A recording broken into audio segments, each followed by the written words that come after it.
This is Gamer 1745.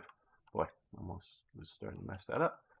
I'm just checking to make sure everything is going live and well here on these YouTubes and Twitter and the green one. Yes, the green one. Right.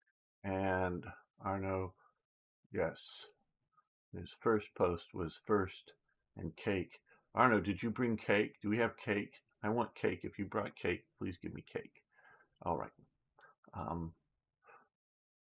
Good to see you, Arno. Right. We are going to be playing Panzer Corps 2, the was it Cyrenaica DLC. We're playing the Italians, and I didn't with the first episode of this series of playing this game. Didn't subtitle it because I guess I didn't have it ready in my mind, but I do now. Is your nation ready for war? Come and get it. Oh boy, that's going to be a bit of a drive and a swim and a few other things to get to Arno. Not, and I know we'll be talking more about this as we go on, because in my opinion, Italy was woefully unprepared for a war that they weren't forced into. And it's not when I say ready for war as in your nation wanting war or your nation is, you know,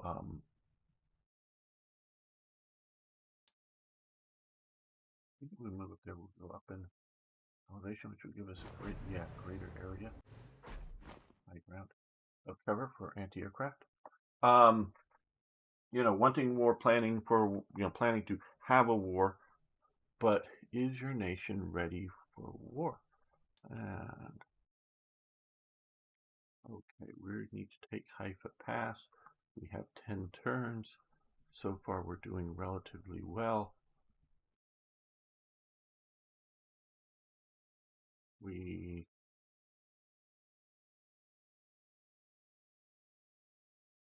need to take that.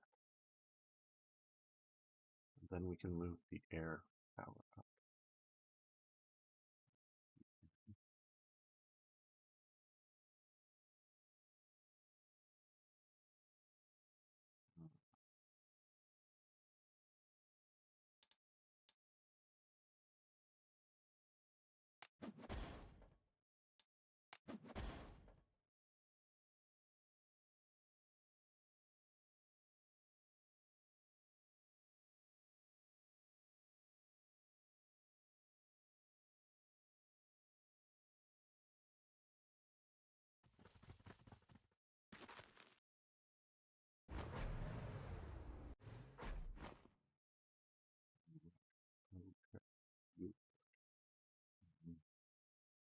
We haven't destroyed any of the big artillery units yet. Thought we, well, I don't know if that's one of them, but that. They're bigger than the 25 pounder.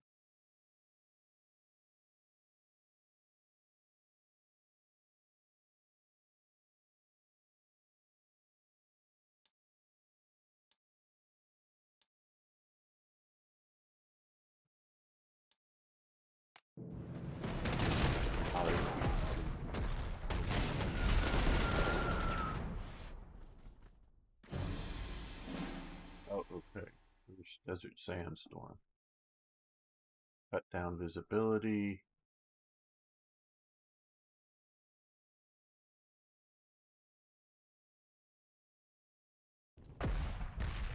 No.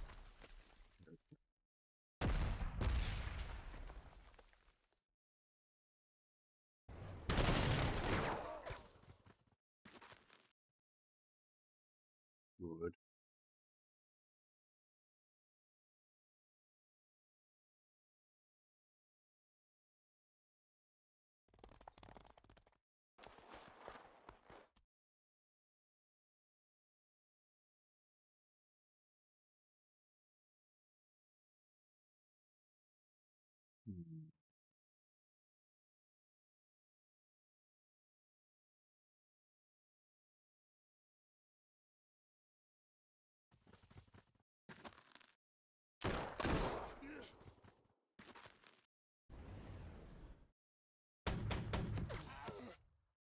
Not an overrun. I was hoping for an overrun. It was supposed to be an overrun.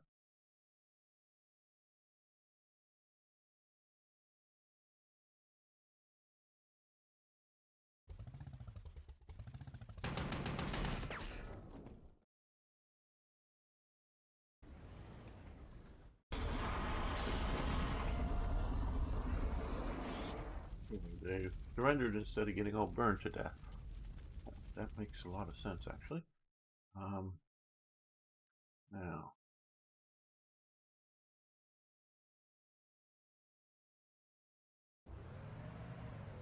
he's now encircled. Um,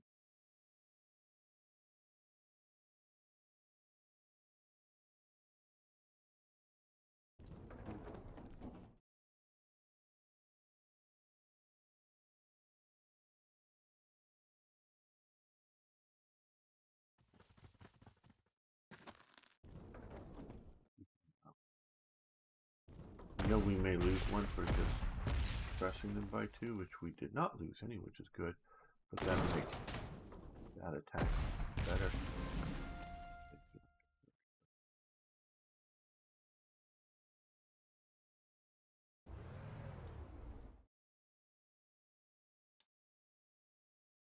Oh, pushing there.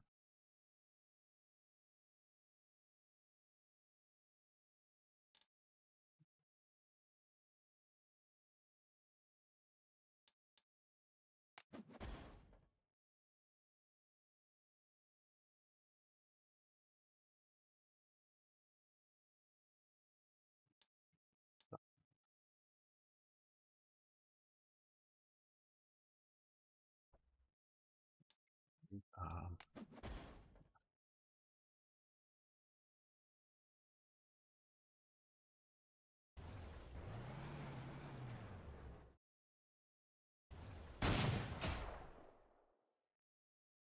About an even exchange.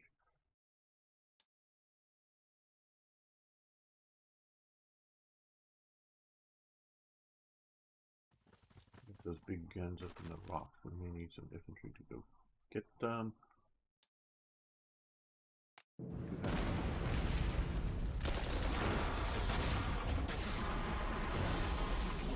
Okay, the sandstorm be over. Good.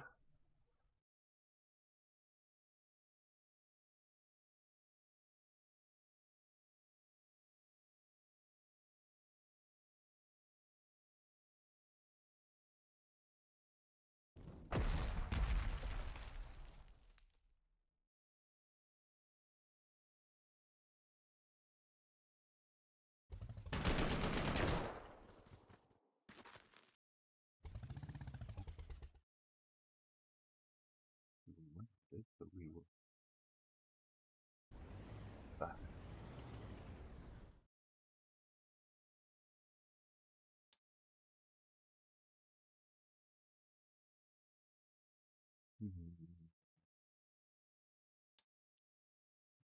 Concentrate on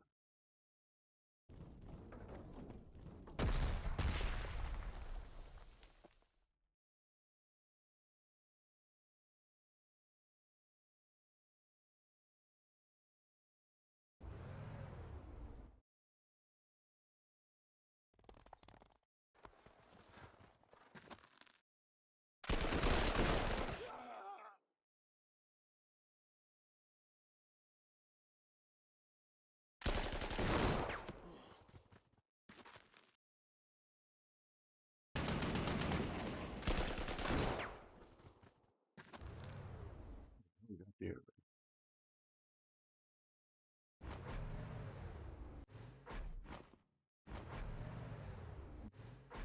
Here.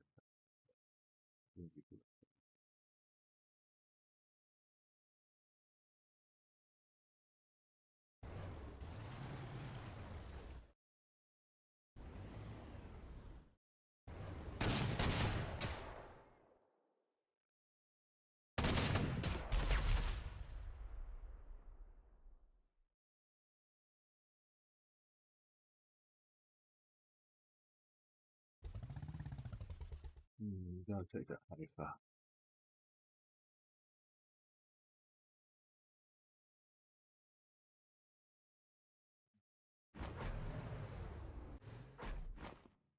That is the big gun target.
You need to rebase the bombers. Fighter.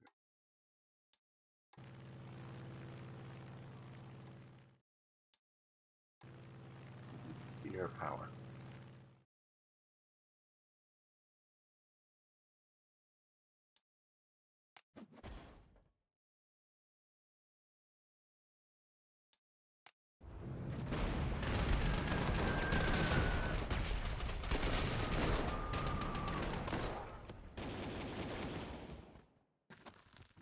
Badly.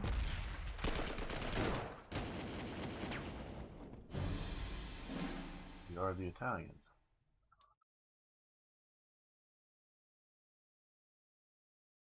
What does that mean? Well,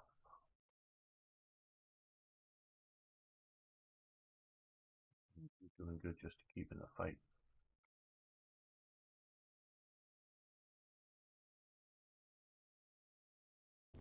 That would be all of these.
That eliminates that unit, which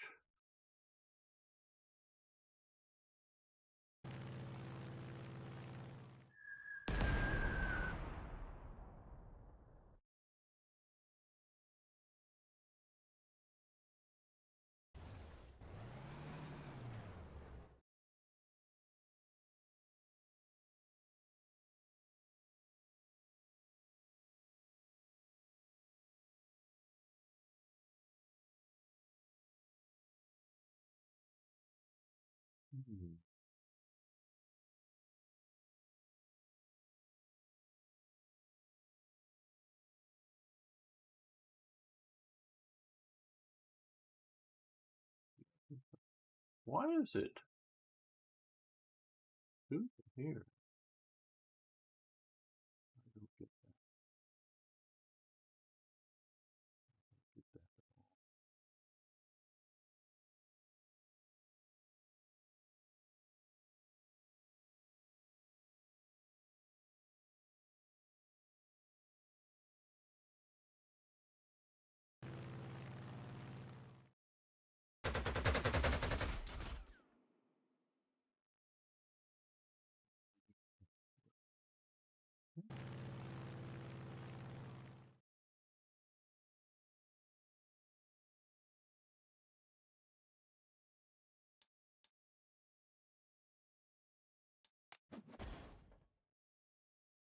this is tough here. Okay, what do we need to do?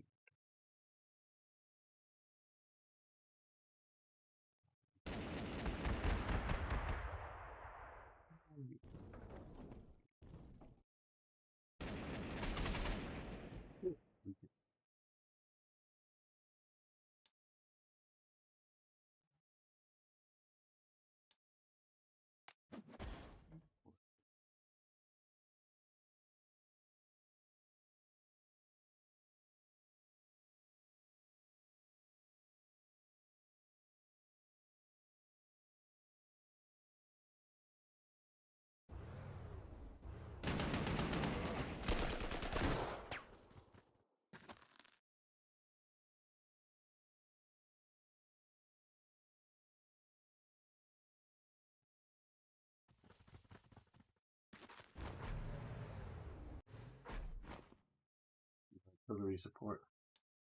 Okay, well, this is tough. This is tough, guys. I may have to even replay this. Wow.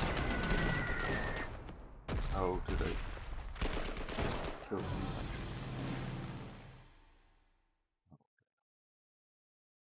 I didn't. I don't like that. Let's load the autosave at the end of the turn. Yeah, the autosave at the end of the turn. Beat this one. Now, what I need to do here is forgot to just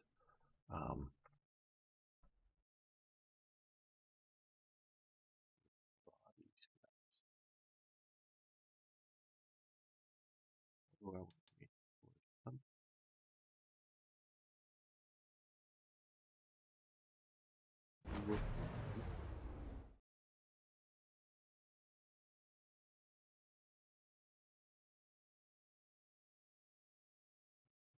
to deal with these guys here.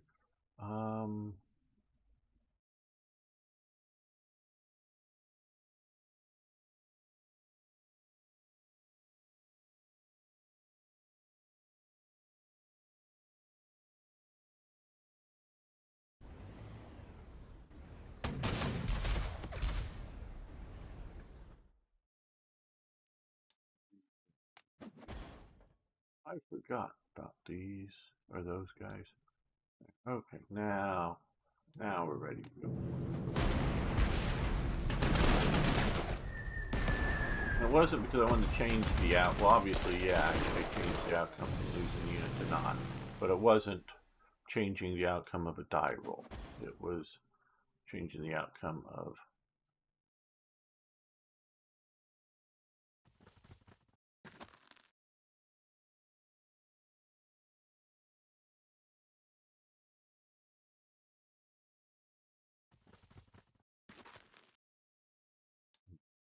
messing up versus not messing up.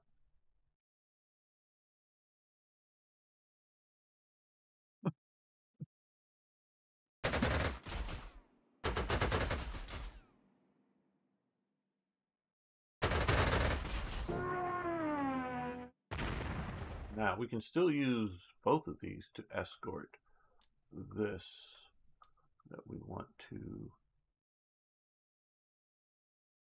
strike at.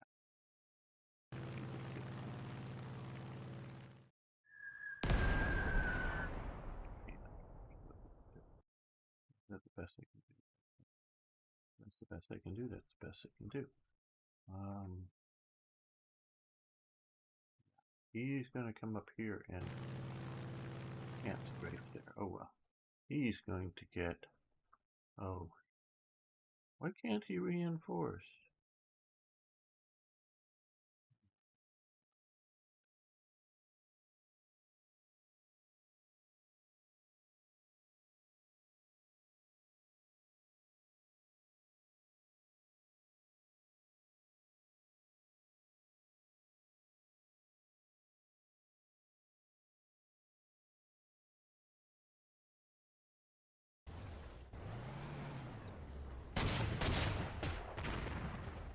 Very good.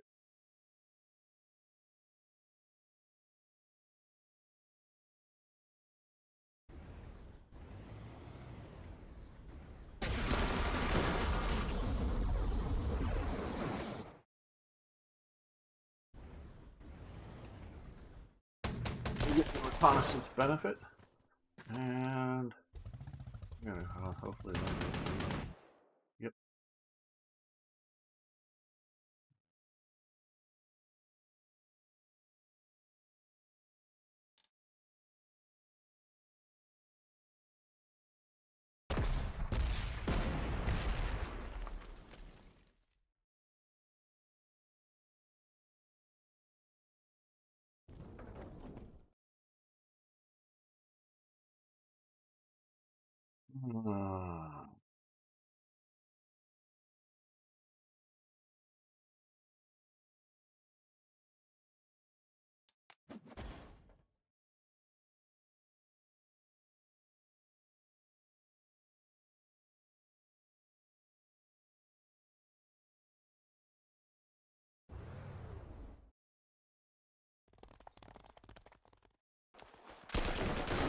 Would agree with you and their commander.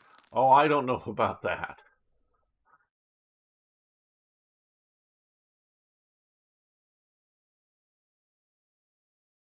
I do think I'm doing reasonably well, but I also think these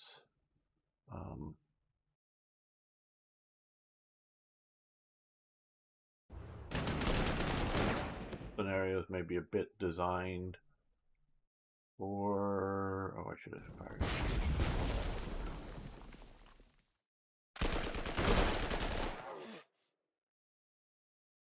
Well, the Italians did pathetically bad in real life. That's quite true.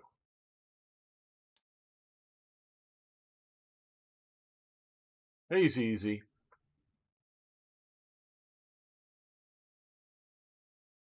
Why did the Italians do pathetically bad? ZZ and Arno are here. I don't know if anybody else is here who's paying attention. We'd love to hear. I'll give you my thoughts in a few moments, but oh, I'm doing great. Actually, feeling much better. But why do you think the Italians did so bad in World War II?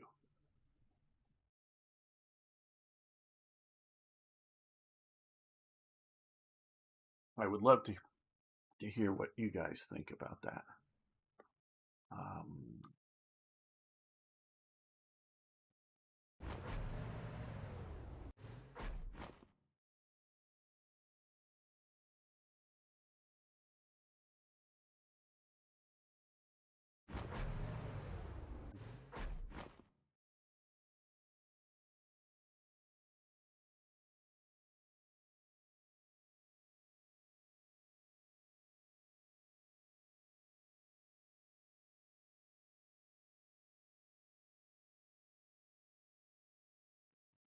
Okay. You can get to here and unlimber. I'll give you to that. These guys can come up here and unlimber. So if they attack this artillery position, that artillery will support them. If they attack this anti-aircraft gun, this artillery will support them. And if they attack the cavalry, both guns can support them. Very bad command and undertrained troops. Sure, there were exceptions like the Air Force, but otherwise. Poor leadership, poor armament supply is my vote. Okay, those are all very much part of it.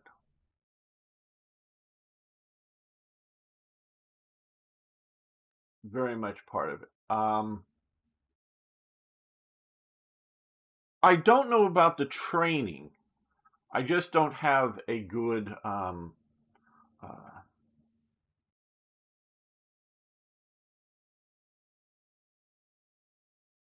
grasp on how well the troops were trained.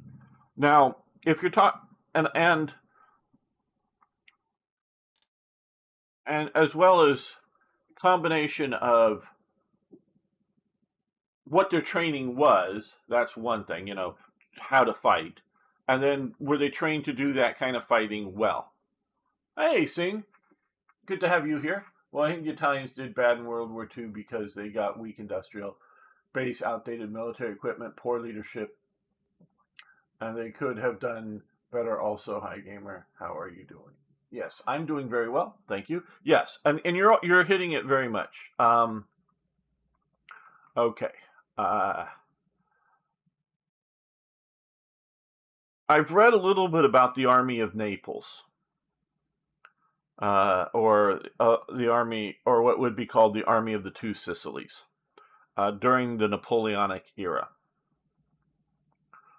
Officers at times were thought not to be able to recognize their units, meaning they had no, and this is when different units had different uniforms, not just like a different shoulder patch, but an actual different uniform, variations, different colored jackets, or the turnbacks, different color, and that kind of stuff, that they were so detached from their troops. It was also said that in some of the battles that they fought during the time period, and these were observed by the British, and these are British comments, um, of the Italian, which these Italians were British allies at the time, against Napoleon. Um, that the officers would be the first to run away from the battle, and often, thank you, very loud engine. Often, before the battle even starts, they would run away, anticipating defeat. I think, particularly for the army, there is very poor leadership. I think, you know, officers need to keep their distance from the men. I know there are exceptions, the special forces and whatnot, where officers are, in very small units, are just, they may be the guys in command, but in function, they're just one of the, because there's like a 4-man or a 6-man or an 8-man team. Yeah, they're just one of the men. But in regular units, they need to keep their distance. And this is for multiple reasons, including when you got to tell Giuseppe here to go run over here and maybe get shot at, you're picking someone to go do something that could get them killed. That may be necessary to save everybody else or something, but you have to have a certain level of detachment, um, and that type of thing. So you do, but you need to also have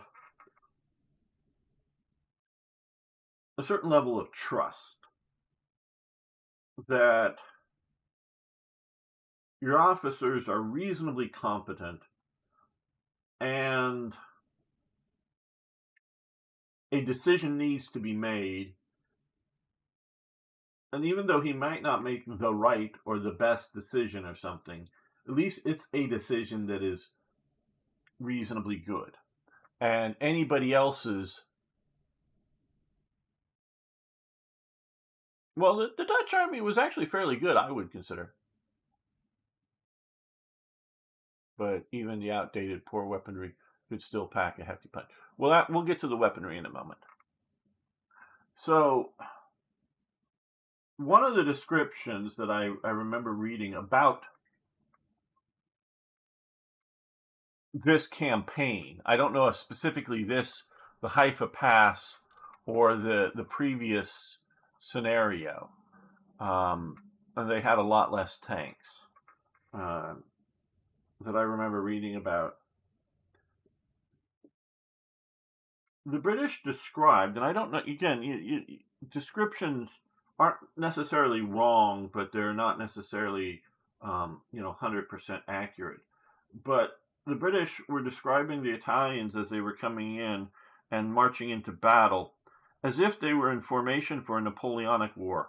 I know I'm sort of putting a little bit, the Napoleonic War, but as in columns and lines, um, as if they're going to, line up and shoot big volleys or whatever, coming and moving in mass formations, instead of, spread out, taking cover, still using it, moving as a unit.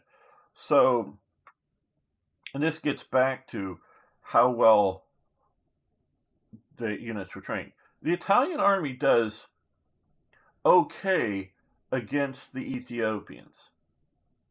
Now, before you want to dismiss the Ethiopians, and they don't necessarily have any good army, mean, they have, some rugged units and whatnot. You still have the idea that the Ethiopians are fighting in their mountains, in their harsh terrain, and the Italians are winning. Okay, so it's not like fighting the British there or something, which they do later on, but it is there isn't high casualty rates by the Italians. They're not taking heavy casualties. They're taking some. And so it's, if you put irregular troops that maybe don't fight very well, but you put them in really rough terrain and you use that terrain well, it's going to be a difficult thing to do. So they do okayish in Ethiopia. So I don't know their levels of training, but the styles and the commanders that push them in. Now they get better as time goes on because the acid test of warfare. But I really think it's poor leadership, poor understanding of modern warfare is definitely a major thing. One thing that what is true, the Dutch army, although small, had several great things going for them. Well, yeah, the Dutch army, yeah, and I don't know a lot about the Dutch army in 1940 or whatever, Arno. I know bits and pieces. It wasn't an overly well-equipped modern army in the sense of lots of tanks and radios in every platoon and all of that kind of stuff. But it wasn't an army that I would consider bad. Okay, so the leadership is poor. Another thing that I don't think any of you touched on that I think is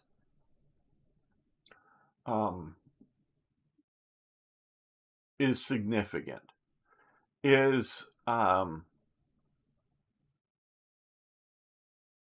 there isn't a national consensus in Italy.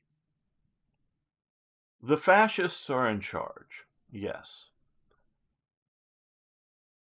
But unlike Germany, where the National Socialists are very popular, the fascists are just possibly the largest. I don't know if there is a good breakdown of, say the,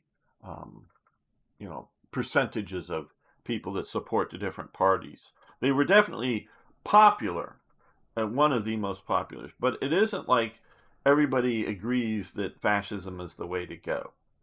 There are still, well, let's call them monarchists or traditionalists. They are still around and still partially in power. They haven't been swept out of power. And the army is very much a royalist army,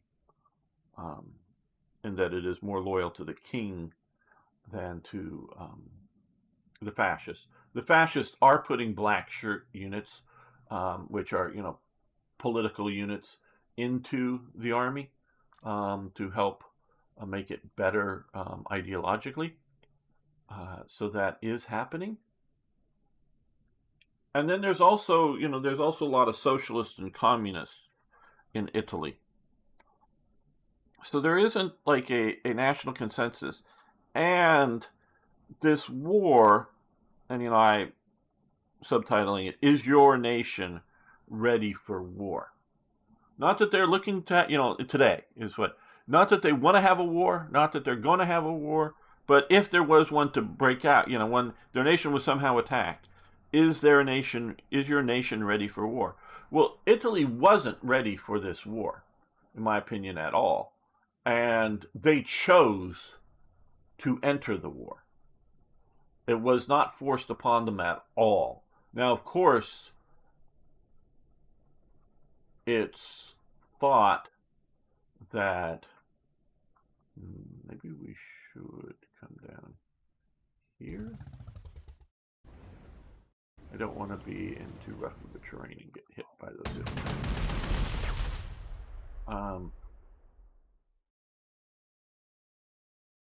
So, like I say, Italy, Mussolini thinks, hey, yeah, Paris is falling. Let's grab up some of French territory before it ends.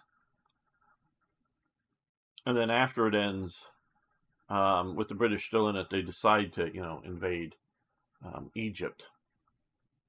So it's a war that is, and also like the First World War, and Italy does have its traumas of the First World War. Italy enters the First World War late in the war, and not because it's attacked, not because it's forced to enter the war. So the U.S., who enters the war, even later into World War One, but the U.S. is being attacked. Its ships are being sunk. Again, people, don't touch American ships. That's the biggest way or reason we go to war, is when you attack our ships.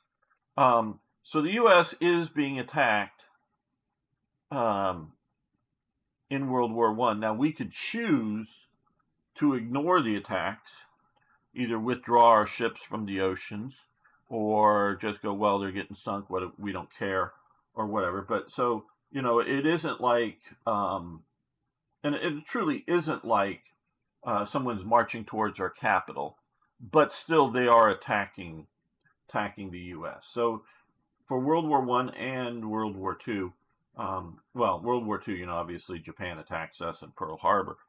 We don't really have a choice about that.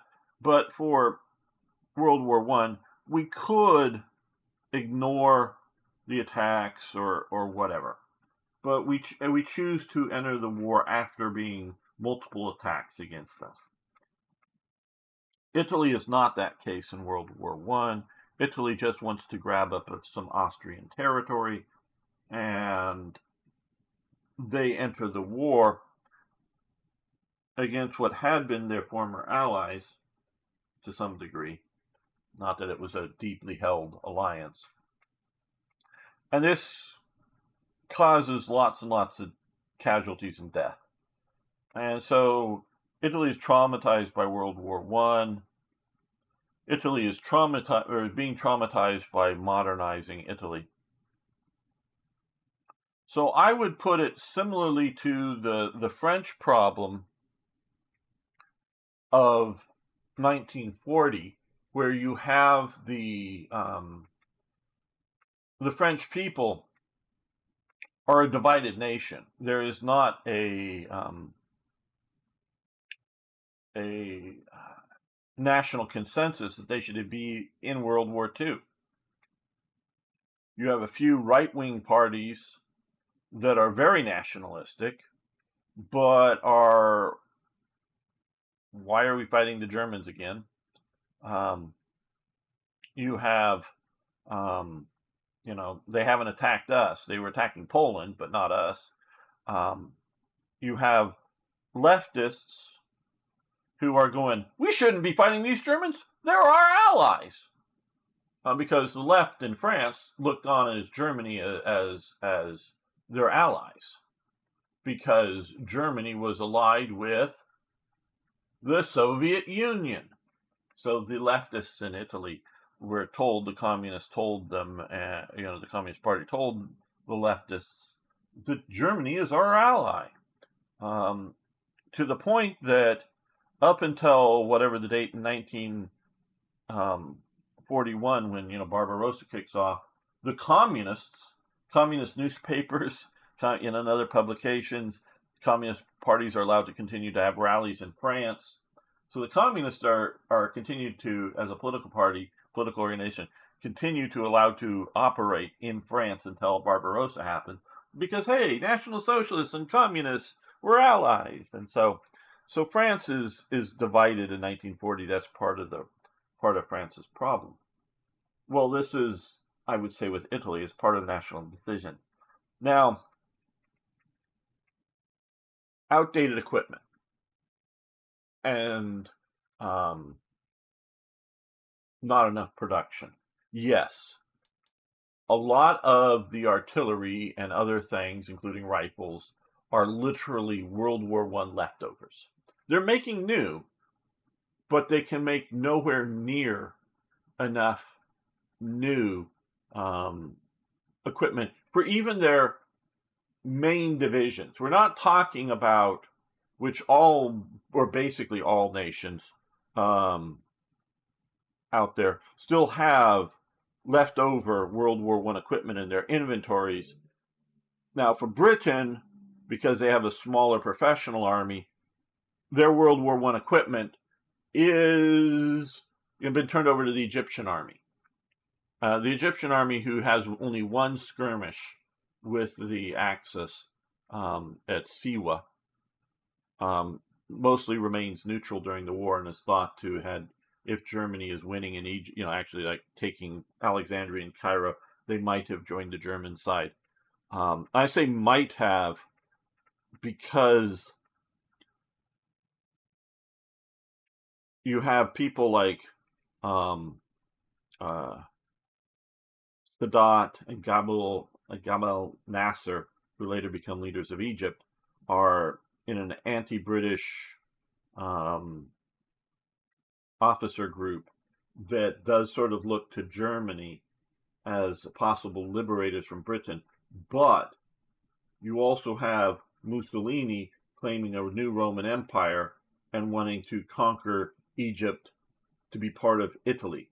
So it's very unclear, and I don't have and I can make a case either way. It's very unclear whether that Egyptian army, once it was being put, once you're coming into the core, the Nile River Valley, because you got to realize the whole war basically happens out in the quote unquote Western Desert, west from the Nile Valley, nowhere near the main cities and industrial centers and farmlands and population centers of Egypt. So it's basically the Brits and the Commonwealth people all fighting the Germans out, and Germans and the Italians out in the desert.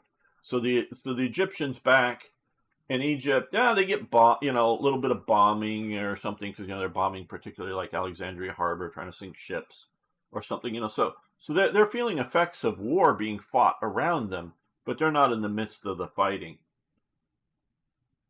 And I don't know. I'm sure that the Germans would be willing to go with the idea of an independent Egypt because, hey, who cares? We're fighting Barbarossa, and we're dealing with the big Soviet threat. But the Italians really want Egypt as part of its empire. So I don't know whether the Egyptian army would have thought that they could have gotten a better deal into the Germans, and the Germans were going to be in charge, or whether really the Italians are going to be in charge, because the Italians definitely have more manpower, more shipping, and all of that in the Mediterranean theaters than the Germans do. The Germans just have some elite, comparatively at least, elite panzer divisions and some aircraft. I mean, that's basically all the Germans have in the Mediterranean at the time, at least the southern Mediterranean, occupying in parts of Greece and whatnot. But so it may look like to the Egyptians that it's just going to change it over from British masters to Italian masters, so they might have been willing to fight the Italians. And basically, the Egyptian army is equipped with leftover World War I equipment. And similarly, you got the Indian Army and other reservist type units and whatnot. The British are using leftover equipment from World War I, certainly, but it's going to second line, third rate, and other sort of type troops. The Italians, their main divisions, still have a lot of World War I leftovers, and their industrial production is bad, but also most of the equipment that the Italians are using just suck, and suck badly. They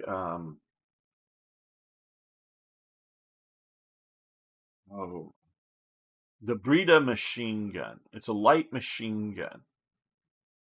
So, okay. And I'll get to the chat in a moment. Okay, picture a light machine gun. It looks sort of not like any of the other light machine guns, but I mean, in general thing, yes, it has a bipod out in front, a shoulder stock, and a pistol grip on it, and it's a machine gun. But you know what it has? A fixed 20-round magazine. Fixed, meaning you can't remove it. So you can only load 20, rounds or bullets in at a time. And what it does is you have a button you push or lever you pull or whatever, and it swings open.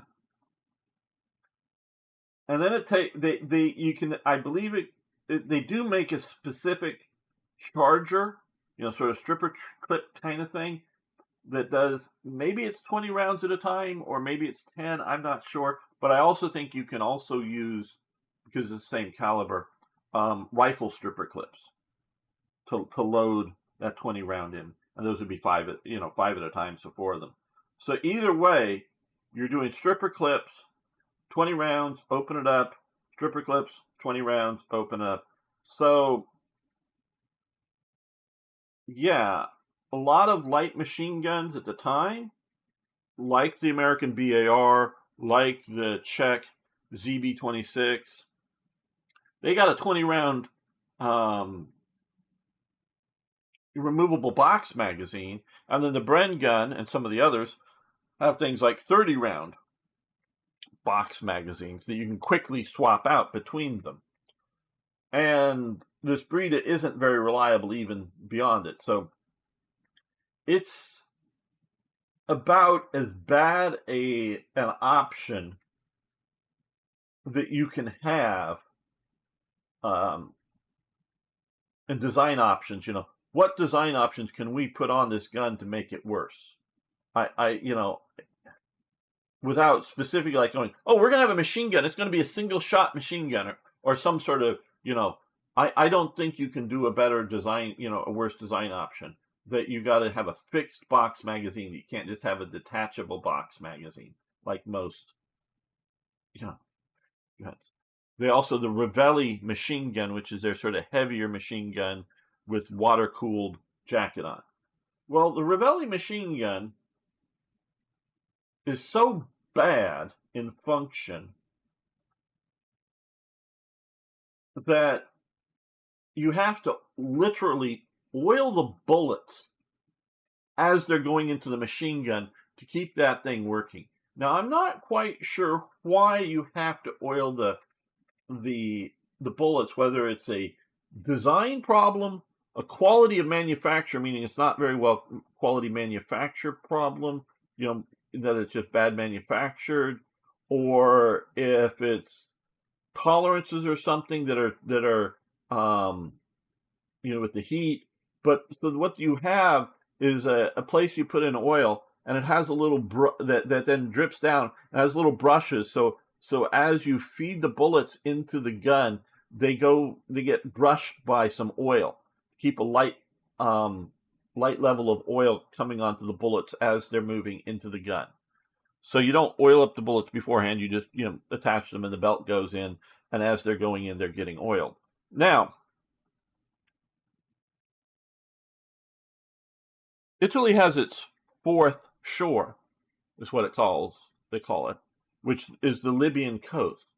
So they know that there's a desert out there, and this desert has fine talcum powder type sand.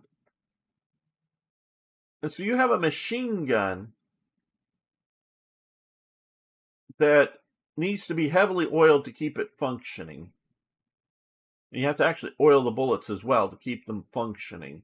There's something else, some other, either again production style or design problem or something. No other machine. Yeah, you need to oil a lot of machine guns, but you don't have to oil the bullets or do this level of stuff.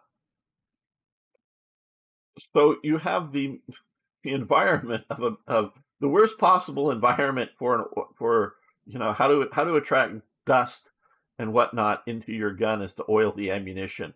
So you have these other design problems, and it's not just the machine guns. The Carcano rifles, they're not the worst thing in the world, but not very good. Um, and a lot of other problems, not just um, how many they can produce. And I don't know if you realize this, but all their armor is riveted because they do not have the technology to weld the armor plates on their tanks. It's not that, and when I say don't have the technology, it's not that no one knows how to do it, because obviously they see the Germans doing it, as well as other nations. But they don't have the, it's not that some guy somewhere doesn't know how to do it, but they don't have the, and the Germans were actually some of the best at welding thick plates, whether it's thick armor for tanks or thick armor for ships, but welding deep, inches or centimeters into thick things that are attached together. The Germans are very good at this, and some of the best in the world at the time, if not the best. We can talk. Maybe the Americans can compete with them, but the Germans have some of the best welding technology. So welding technology is still developing at the time, but they don't have this technology instituted into basically Ensemble. Ensemble, they're one of their main armor producers, and Fiat, which are producing their engines. They really don't have this technology so instituted in the factories and throughout the war. So they're using riveted armor. So it's just so bad at every level.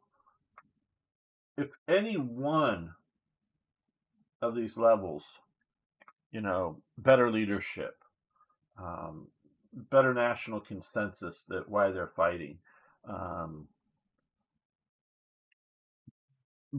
better production capability, produce more, have better designs.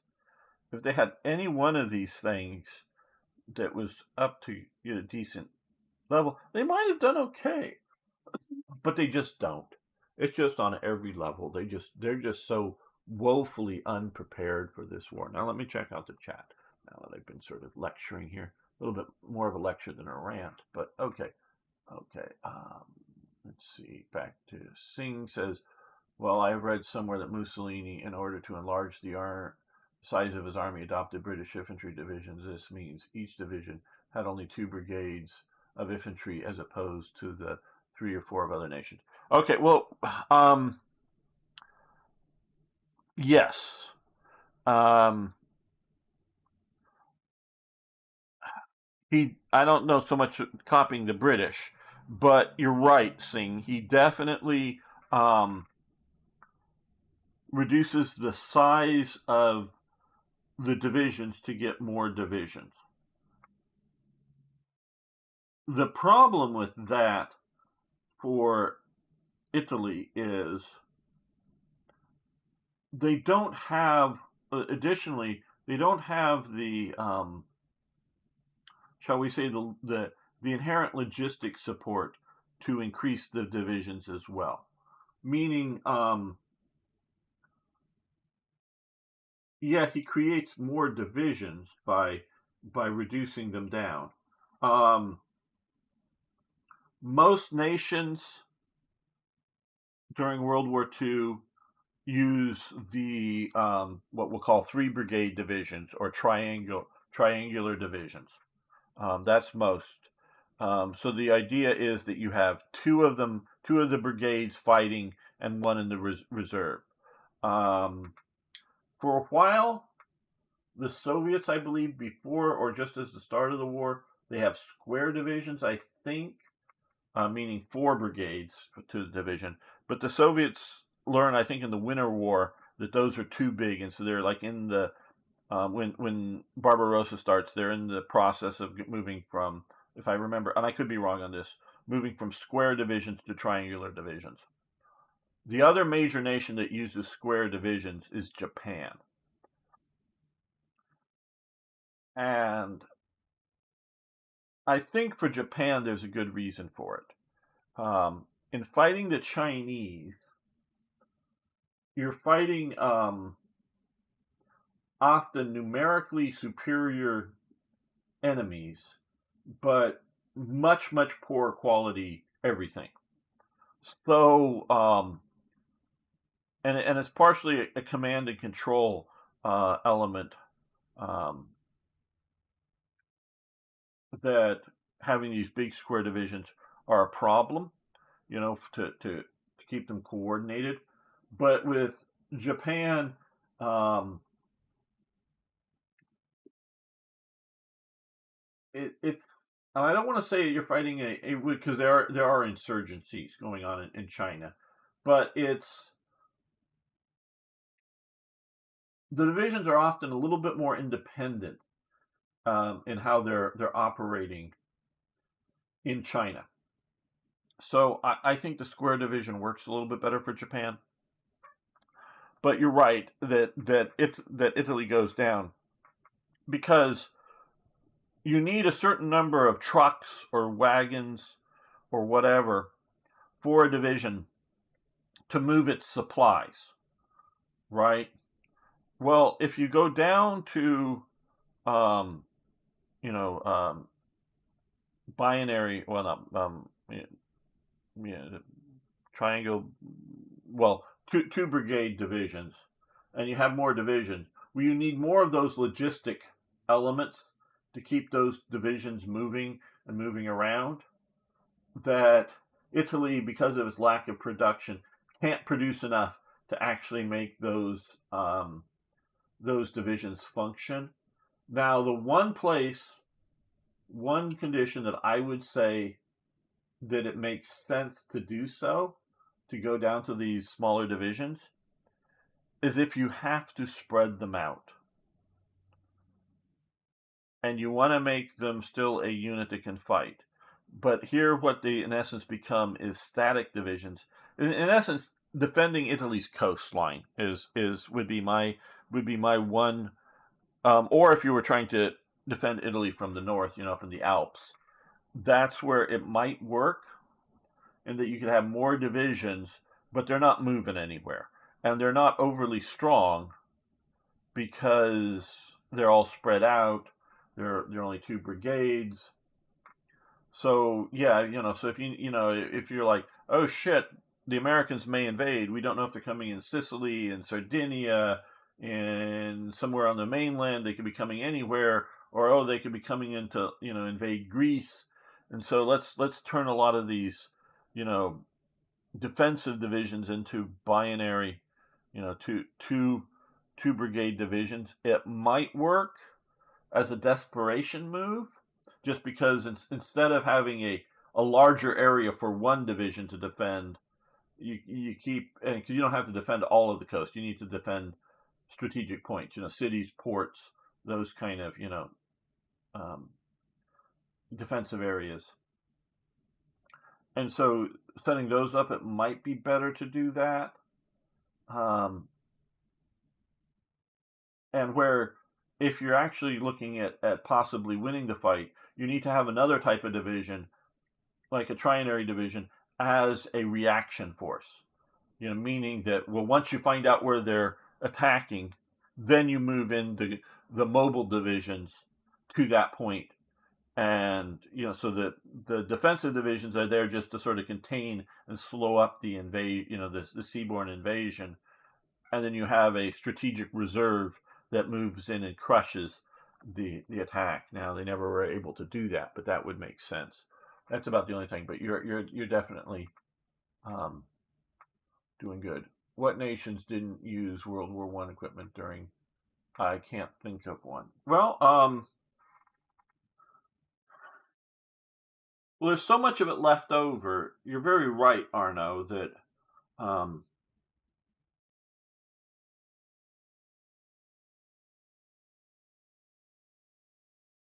the U.S. is using a little bit of World War I leftover equipment, um,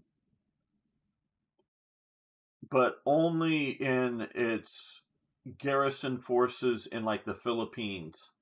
Um,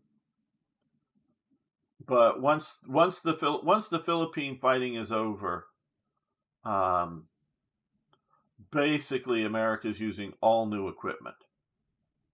They're not using any more.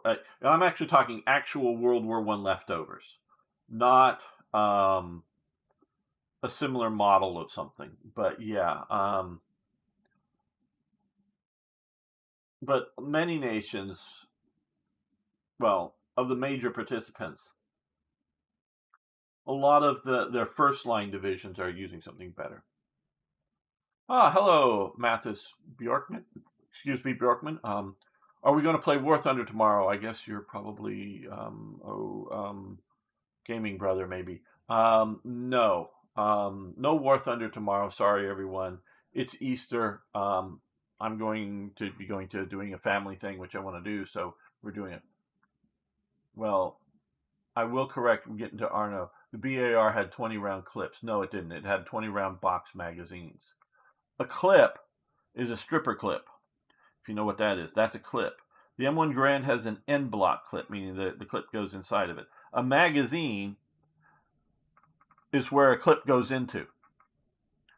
So like the Mauser rifle or the Enfield rifle, you use a stripper clip to load the magazine. The magazine holds the ammunition ready to shoot. So there is a magazine that's a non-removable magazine for the M1 Garand rifle. It's an 8-round magazine that takes an end block, meaning it goes in the block, and it stays there. You don't strip the rounds out. Clip. So clip and a magazine are two different things. Why did Italy not license produce German tanks? I read a little bit about this. I got partway through.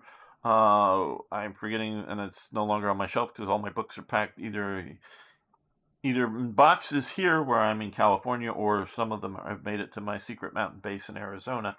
A nice book on talking on the development of the Italian armored formations. On Sondo, I should have trouble pronouncing the name probably because I haven't heard it pronounced well enough. Was the major armor slash large gun manufacturer. Fiat was the major engine transmission drivetrain producers. So most of the Italian tanks would be Fiat Onsando tanks. They're mixed.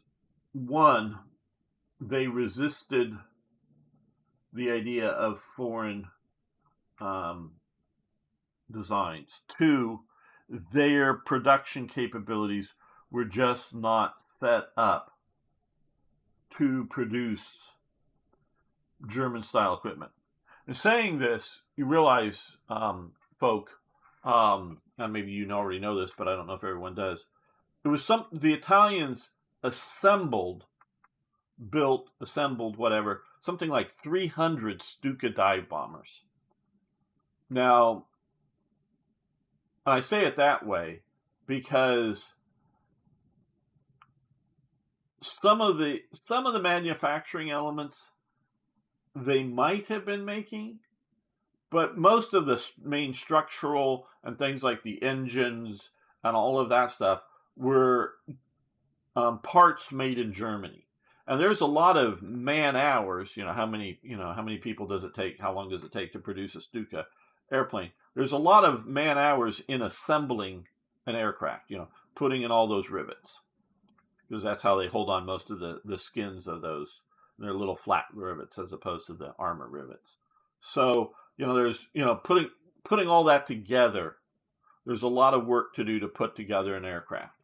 So the Germans were, and it's something like 300, or maybe it's more, I don't know, sent down to Italy, the aircraft in, and unlike like when the Americans are shipping aircraft in parts or to the British or whatever, or even to themselves. They're in big crates that they have to stick the wings on and, do some, some assembly required, but 90% or more of the manufacturing process is already completed. You got to do some final assembly. Where this is just everything, just you're just making all the bits and pieces and shipping it down and have the Italians put it together and spending that time. So Italy is making some German production, German style production, but it's a combination of welding technology and other manufacturing capabilities, as well as resisting foreign designs. Folk, that's my understanding. And hello, Extreme Finger, otherwise known as Jan. I'm doing well. The but why? Don't know what things, but why? To show the resistance to the Spanish army that was outside, and also hunger reasons. Oh, you're probably talking about. I don't know what you're talking about. Something the reason the mayor could be eaten so that they didn't have surrendered to the Spanish. Oh, I don't know what you're talking about. Some weird Dutch thing. Okay. Okay, caught up with that. So let's continue here. I think we are ready for, unlike last time, making sure that we have, can't get reinforcements for that. I don't know why.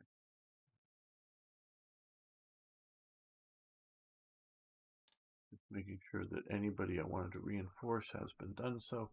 Okay.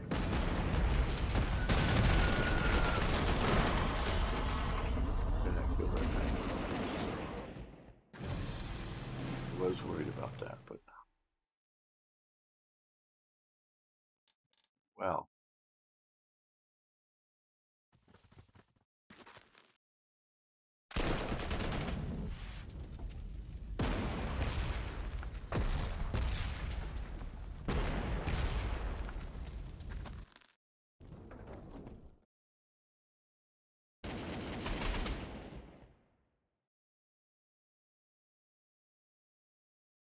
Take it down.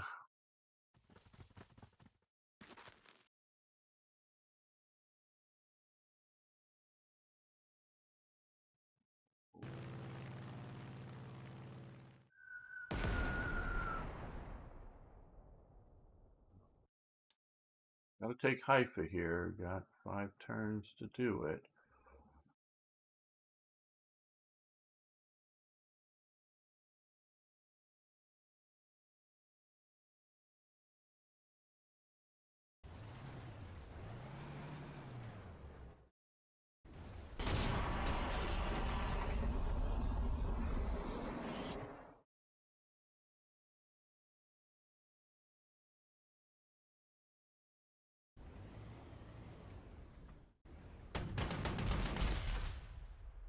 Ah, he has that provocateur, so he got attacked instead.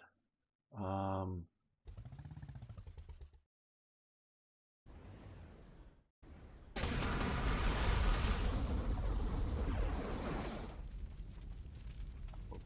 here.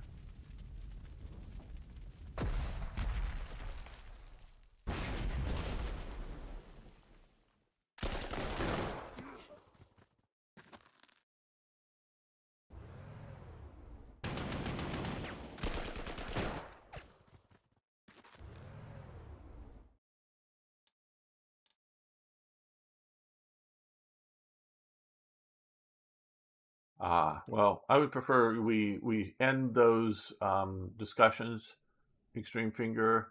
It's not good for the algorithms, I'm sure.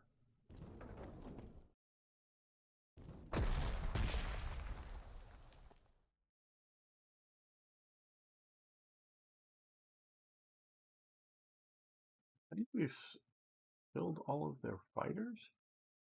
So I'm going to risk having him not escorted. But I'm also going to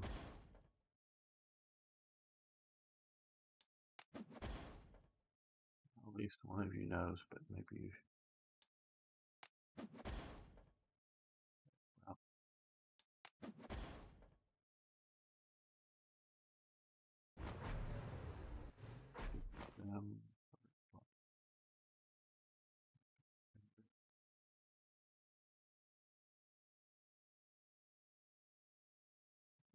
Well,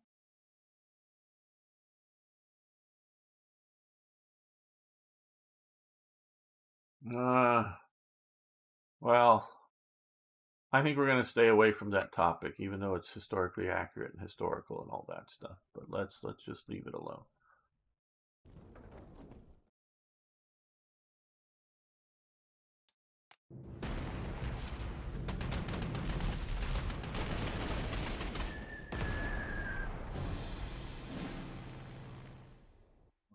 Now that you've made it over here, let's fly here.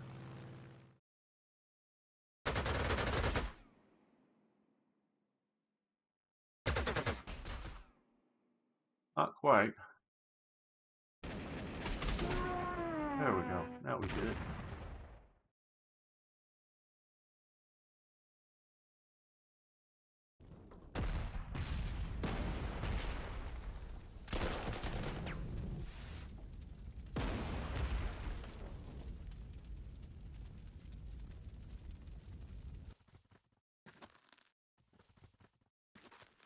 How do those guys get?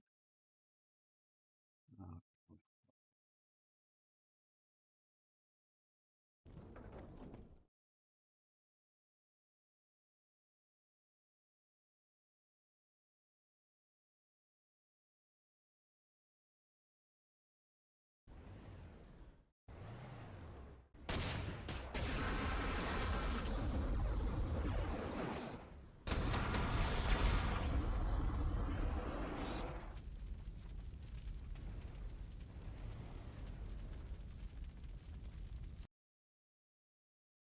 well,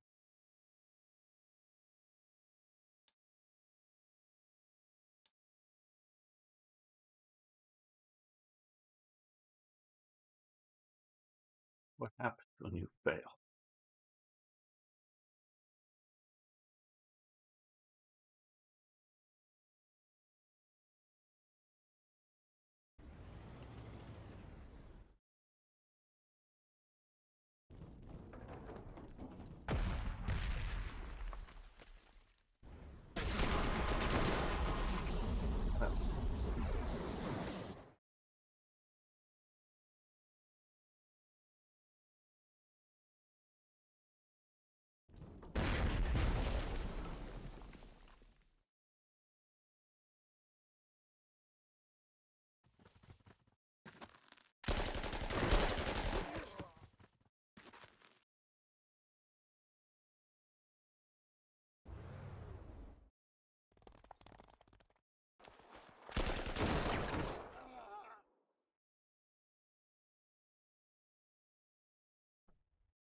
Okay. Well, we do have this, so just no, can't kill that outright. What do you think? Which is the best army unit? Nazi Germany.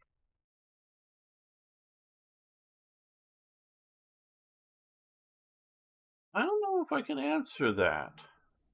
I don't know that there was the best. Um,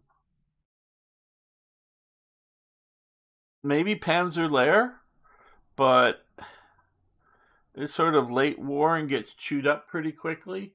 Um,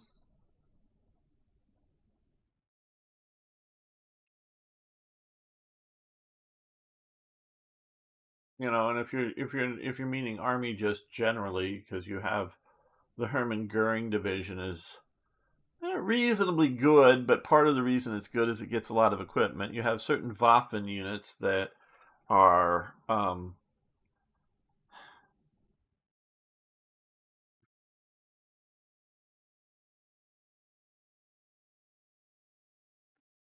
you may think them the best, but the problem is they are often oh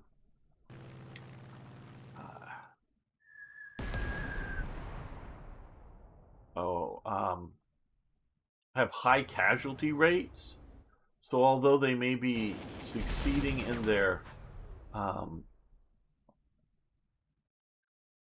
their battles, yeah, but they are like I say, taking very high casualties. So um, does that make them good? You know, you win, but you have much higher casualty rates. Um, you have some of the good paratrooper divisions of the Luftwaffe. You have like Großdeutschland that starts out as a regiment, ends up as sort of a super division, and that it's more of a corps than a division by the end. You've got a lot of good units. Um, yeah, I don't have a specific.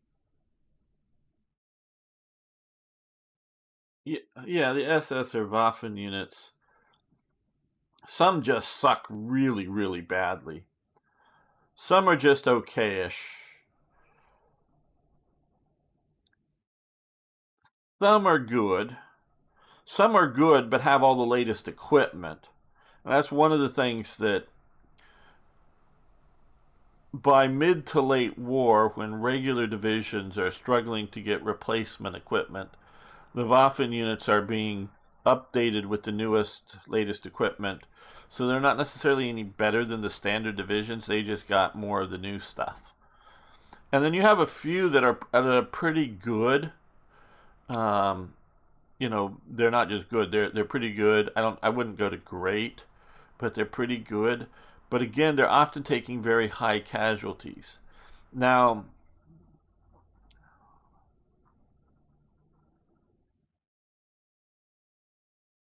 especially early in the war, they take a lot of heavy casualties, um, and that's part of from their sort of eliteness that in their minds. So they just charge into the battles and take heavy casualties when you could probably win the same battle just being a bit smarter in your tactics. So I don't count that as being good. I count that as being, you know,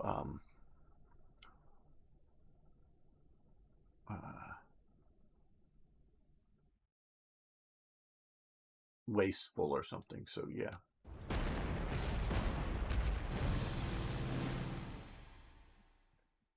these guys.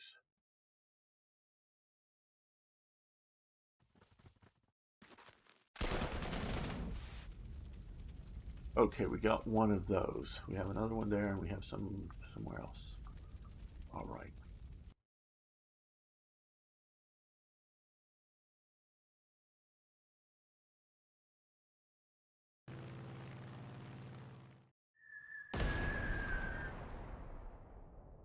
Um,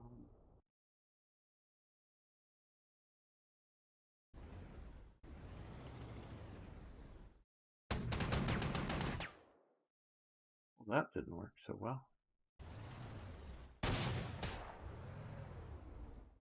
Oh, goody, they ran all the way back to there.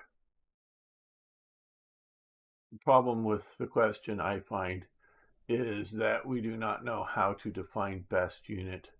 Is it by equipment, win-loss ratio, manpower losses, and so much more? Yes, there's a lot to do with that.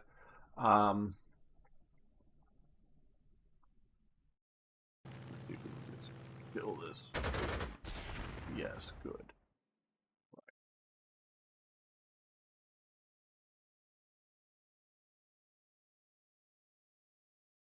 Yeah, you know, 'cause I know everybody wants to go to, fanboy for the, the Liebstandarte division or Das Reich or whatever. And they were, good fighters. I'm not trying to dismiss their, fighting ability, not at all. Um,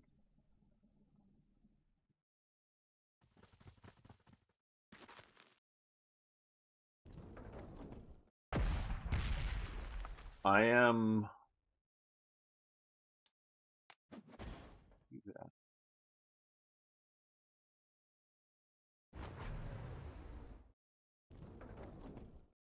I am sort of trying to dismiss the myth that they were so much better than everybody else. They were often, you know, basically, and we can talk about something like late war Großdeutschland, but basically, German army panzer divisions, and I think I'm pretty on pretty solid ground, do not have Tiger tanks. They just don't. So, when the Tiger tank is first introduced, the standard German tank is the Panzer IV, the long-barreled Panzer IV. The Panther comes out as Kursk is the first, battle that they come in and they do miserable there. So, but the Tiger's out early. The Tigers are in schwer Abteilungs, heavy detachments. So they might temporarily be assigned to a division, but they're not part of the division. And normally it would be assigned to a corps. So you get like 2 or 3, panzer divisions in a corps plus the Tiger heavy Abteilung, which Abteilung is it just sort of like means detachment, though it's not necessarily detached from somewhere else. Meaning it's not a specific size like a company, a battalion, a regiment. It can be all kinds of sizes. Um, and so that's the Tigers for the Army. Now the Tigers, I believe, for get assigned to Liebstandarte AH. So as part of the division, so they're getting those, and I'd have to look to make sure. And I think maybe Das Reich and a few others, but and not necessarily in huge numbers, but they're actually getting assigned to those divisions.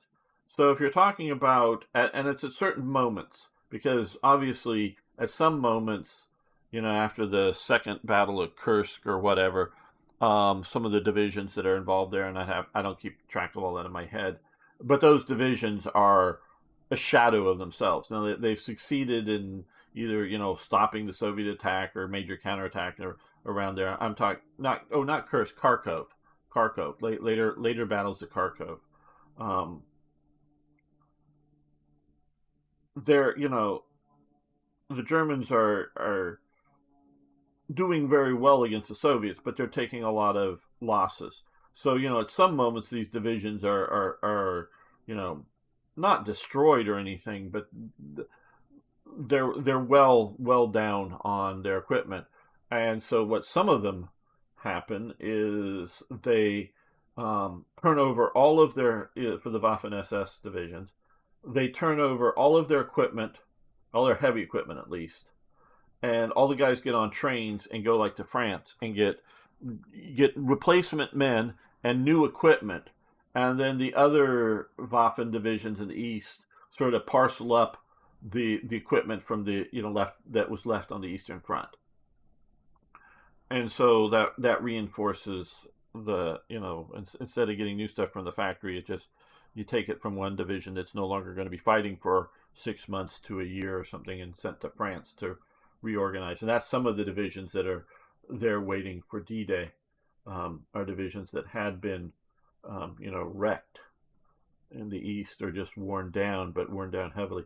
So you always have to look at what, for equipment units, what time and how good they were. So, you know, it varies. Yeah. Well, his brigade, um, I always, Der Wagener, yeah. His was just a bunch of criminals. That wasn't a fighting unit. And it was an anti-partisan, you know, criminals that were going around terrorizing people. I know they get thrown into the Battle of Warsaw, the Warsaw Uprising, if I remember correctly. Um, yeah, but they were just a literally a punishment unit that was set up to fight partisans. But there are there are some Balkan divisions, and I wish I could pull the books off my shelves to go remember um, what units. But again, everything's in boxes, and it's been 20 years since I've been reading a lot about these. Because there's like one division number that gets used twice. Um, like one mountain, you know, Albanian or whatever, that gets formed up, gets equipment, and gets sent in basically to fight partisans, and just collapses. It's worse than most Italian units, and it's meant to be a fighting unit as opposed to Der Wagener or whatever brigade, which is just, you know, punishment unit. So there's a few that just are just terribly bad, um, that are meant to be decent. I mean, they're not meant to be because they're, you know, they're getting older equipment and whatnot. They're not meant to be frontline panzer divisions or something, but they're meant to be proper hold the area type units, but they just fall apart. Um, so yeah, it's now the Volkstrom.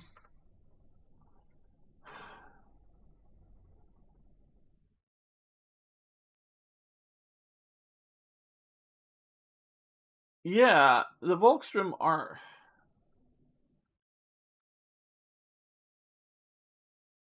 How do I put this? They're not meant to be a proper field division, and you got to realize, and this is in my research for my mod for Hearts of Iron 3's Black Ice Third Reich events. I've came to the realization that the Volkstrom name, and it's very much sort of branded by Goebbels and whatnot, is sort of new at the end of the war. But it's been around since before Hitler comes into power. In that it's made up of, or there's a bunch of pre-existing units that are continuing to exist throughout the war. One of them is the SA. The SA, even before Hitler comes to power, is thought to be a militia unit, you know, by the German government, thought to be a militia unit for Germany if Germany's attacked. Then there's also there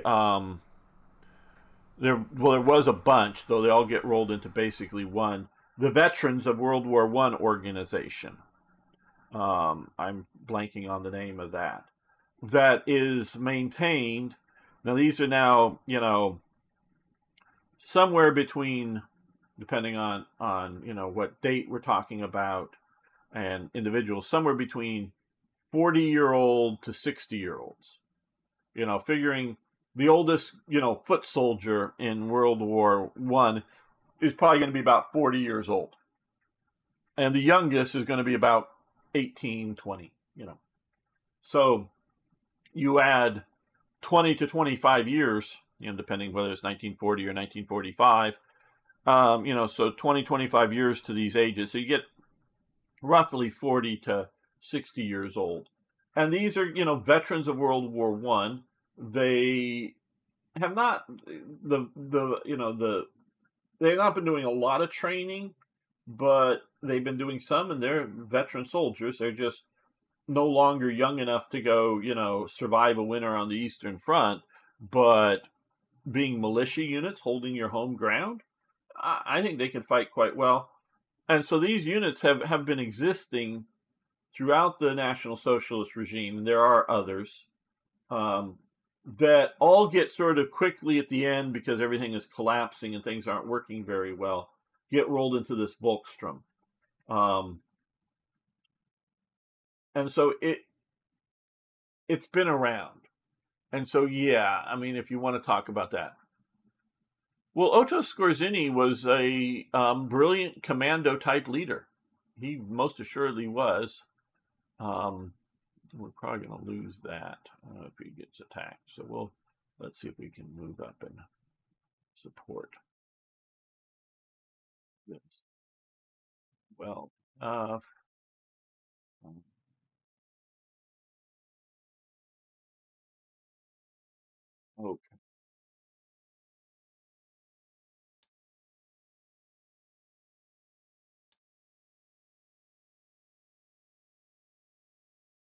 Mostly worried about time right now, being able to finish this.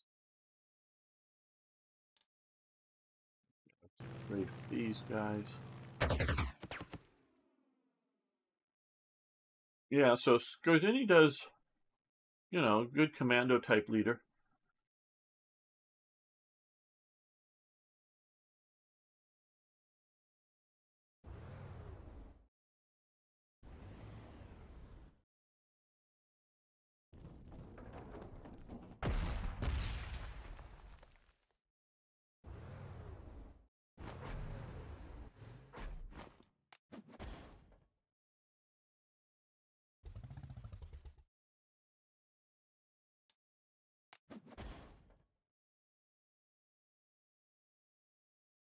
They're just going to go back and forth the airport. What's important.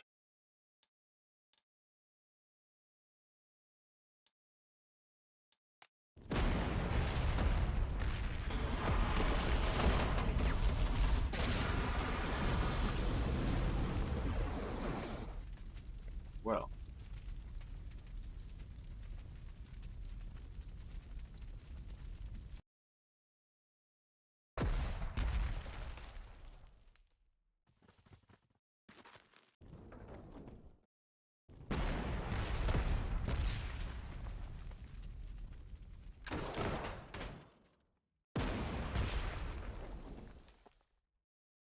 well, maybe I should have bombed him first. Smarter.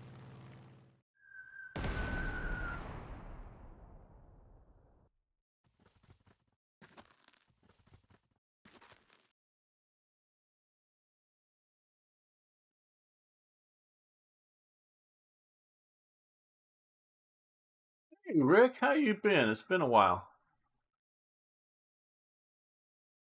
since you've been in chat. I know you posted on another thing, I think, a while ago, but let's withdraw you back to here.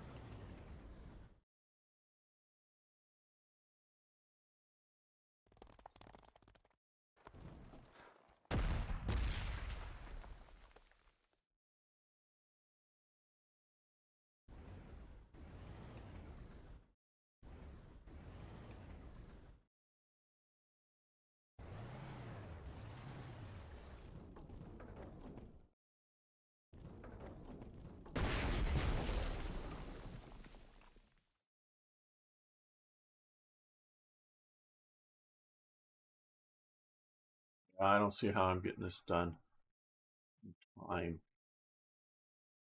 I don't know what the game campaign will think about that. Well, that means I just need to do this over and over and over until I get it, or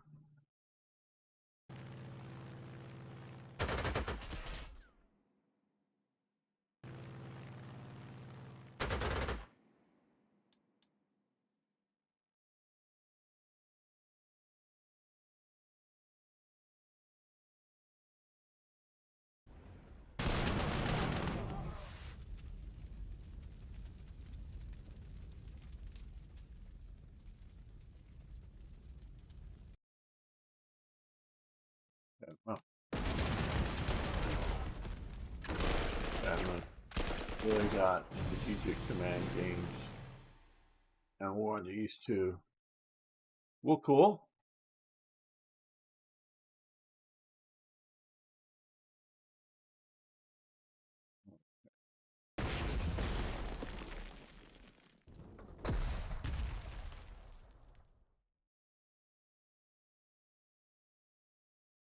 If I remember correctly, you used to take care of trees, Rick, if I remember that correctly.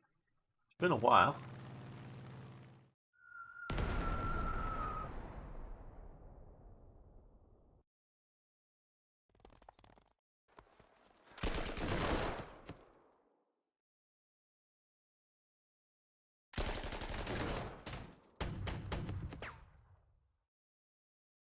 Okay.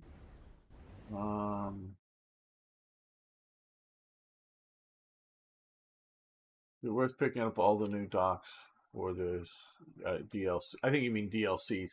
For Panzer Corps 2,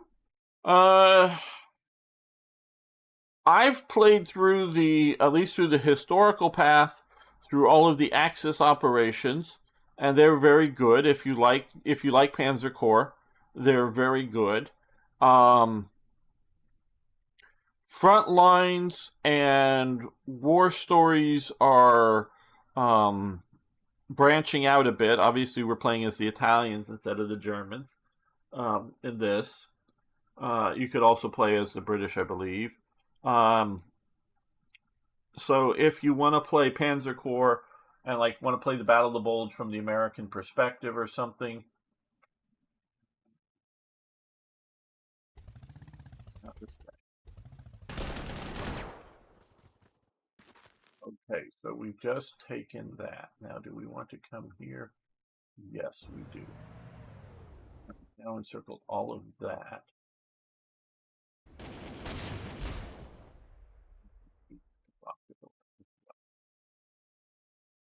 Yep, still climbing the trees, but at 42, my climbing days are very few. I can imagine. Now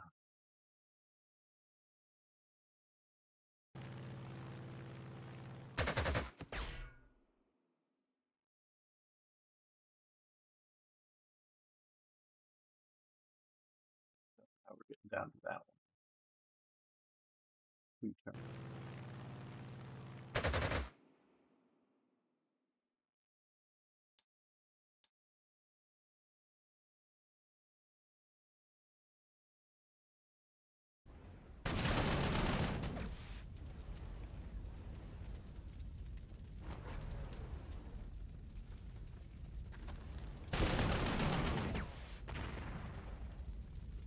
Do you think the war could have changed significantly if the Axis were able to roll through Alexandria into Cairo? Absolutely. Oh,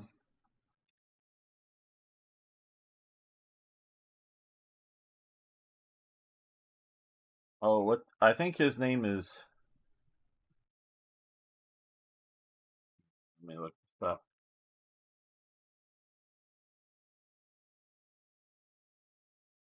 Read his book.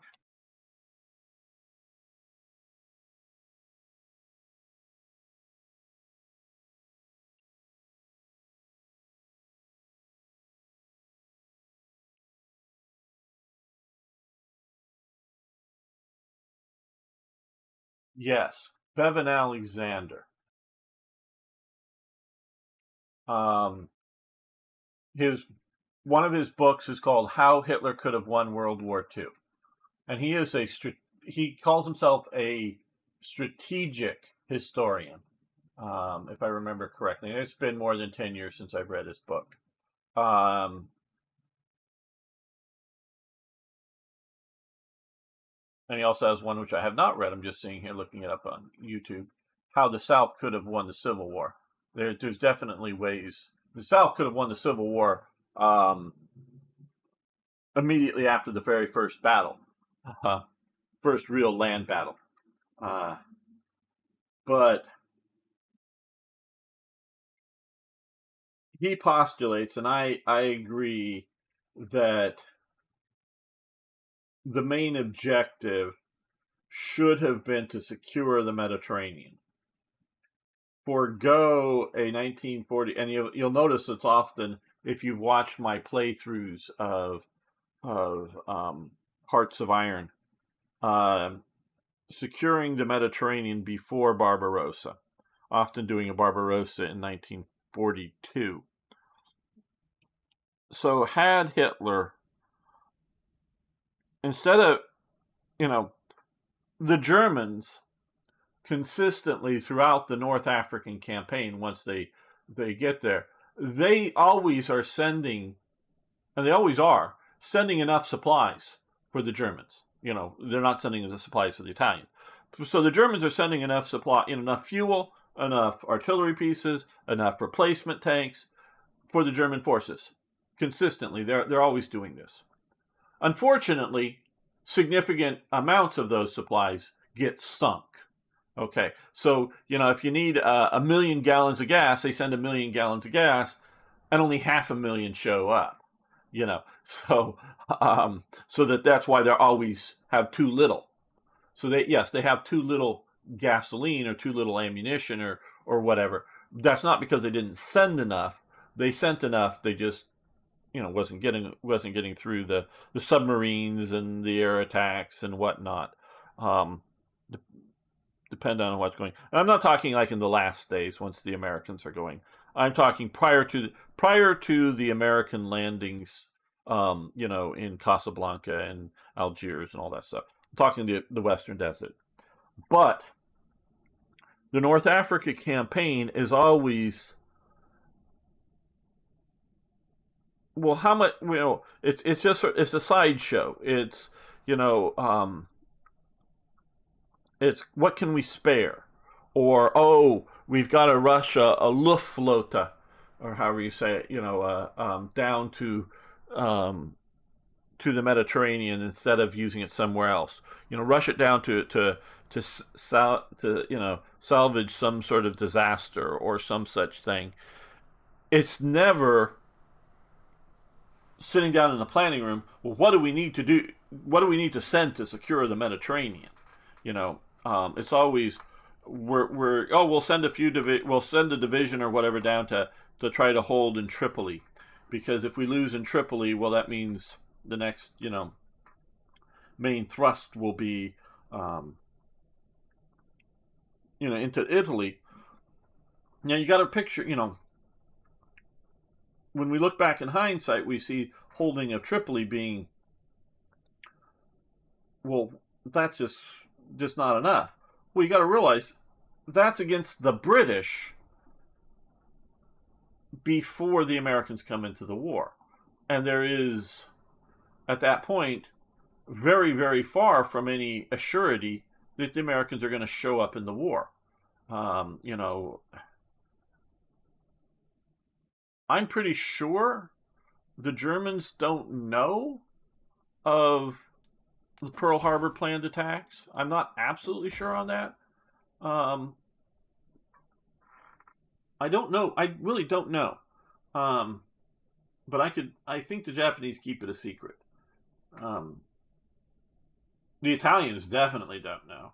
The reason I know that is the Americans were reading way too much of the Italian, because they had captured a code book and were reading a bunch of the Italian messages. They got it in Washington, in a spy operation or something in Washington, D.C. So had the Italians been talking about it, well enough in advance, the Americans would have heard about it. So I don't even think. And the British were intercepting the German messages with ultra. So the German, I don't think the Germans knew about Pearl Harbor. So they're very, and even if they're sort of in the back of the minds, the Americans may show up someday. That could be a year or two later. So they're saying, okay, hold the line. Don't let the front. Don't let them take Tripoli. That's the major port. Because Benghazi and some of the other ports are actually rather small, and which would if you're holding out there, that's the orders to Rommel. That's still a long supply line for the British that now you can sink British ships that are trying to move up along the coast. and there's no railway system. There is the Via Balboa, the sort of roadway. I don't want to call it a highway, really, like we would think in a modern sense. A roadway along the coast there that Balboa had built in the 30s, I think, along the coast there. And yeah, that's going to be along supply lines, coming in from Alexandria or some of the other, or they're using some of the other ports. So that would give Italy time to reorganize itself, to send in reinforcements and maybe retake all of Libya and whatnot, while Germany's off, fighting Barbarossa. Now, Rommel does, Rommel's things, as you well know.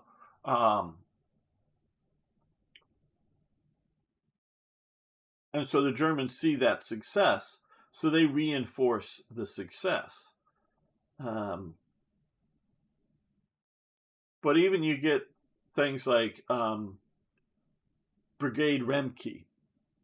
That was a Luftwaffe parachute unit, non-motorized, that was formed up and trained up to attack Malta alongside the Folgore, Lightning in English, Italian paratrooper division. Well, the Malta invasion gets called off for multiple reasons, stupidly, in the sense that it's essential to take Malta, and that should have been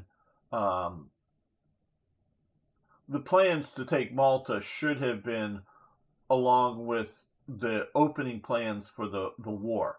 I mean, that should be, first turn moves, if you know what I mean, in the war, should have been an invasion of Malta. Whether an amphibious or an airborne and amphibious or whatever, it should have just have been day one plan to take Malta. Well, that gets called off, and so Remke's brigade gets sent down to North Africa. Since, hey, you don't have to send it via ships and get it sunk. You just put it on airplanes and fly it in at night. Now it's sort of in the Italian sector when Montgomery kicks off his counterattack at El Alamein, and at least part of it is like, oh shit, we don't have any motor vehicles, or very little motor vehicles. The Italians around us are all surrendering. So I have a great admiration for Remke. I've come to appreciate generals or commanders who do well in retreats. So they start walking west. Just pick up what they can carry and start walking west. And they come across a sort of forward British hospital, basically. I don't know if it's really a forward aid station or whatever. And they show up and, hi guys, how you doing? We're taking all your trucks. They don't. There's no firefight. I mean, I'm sure there were some soldiers armed, but basically, they surprise them, and they leave the. They don't even make the wounded or anybody prisoners of war, because they don't have any plans to keeping them or anything. Just like, we're taking your trucks and your food and your gasoline, but have a good war. Bye. And basically get most of their people. You could read a little bit more into it. It's been a few years since I read it. But get a lot of their troops out, and also capture a few more vehicles and other stuff from the British. And he gets his forces out, and catches up with Rommel, and makes it to the Tunisia pocket. And then when Tunisia collapsed, he and a small portion of his soldiers go, oh shit, they're surrendering. They get into some smaller boats and sail across the Mediterranean to, I don't remember whether it's Sicily or probably Sicily, or Sardinia or somewhere.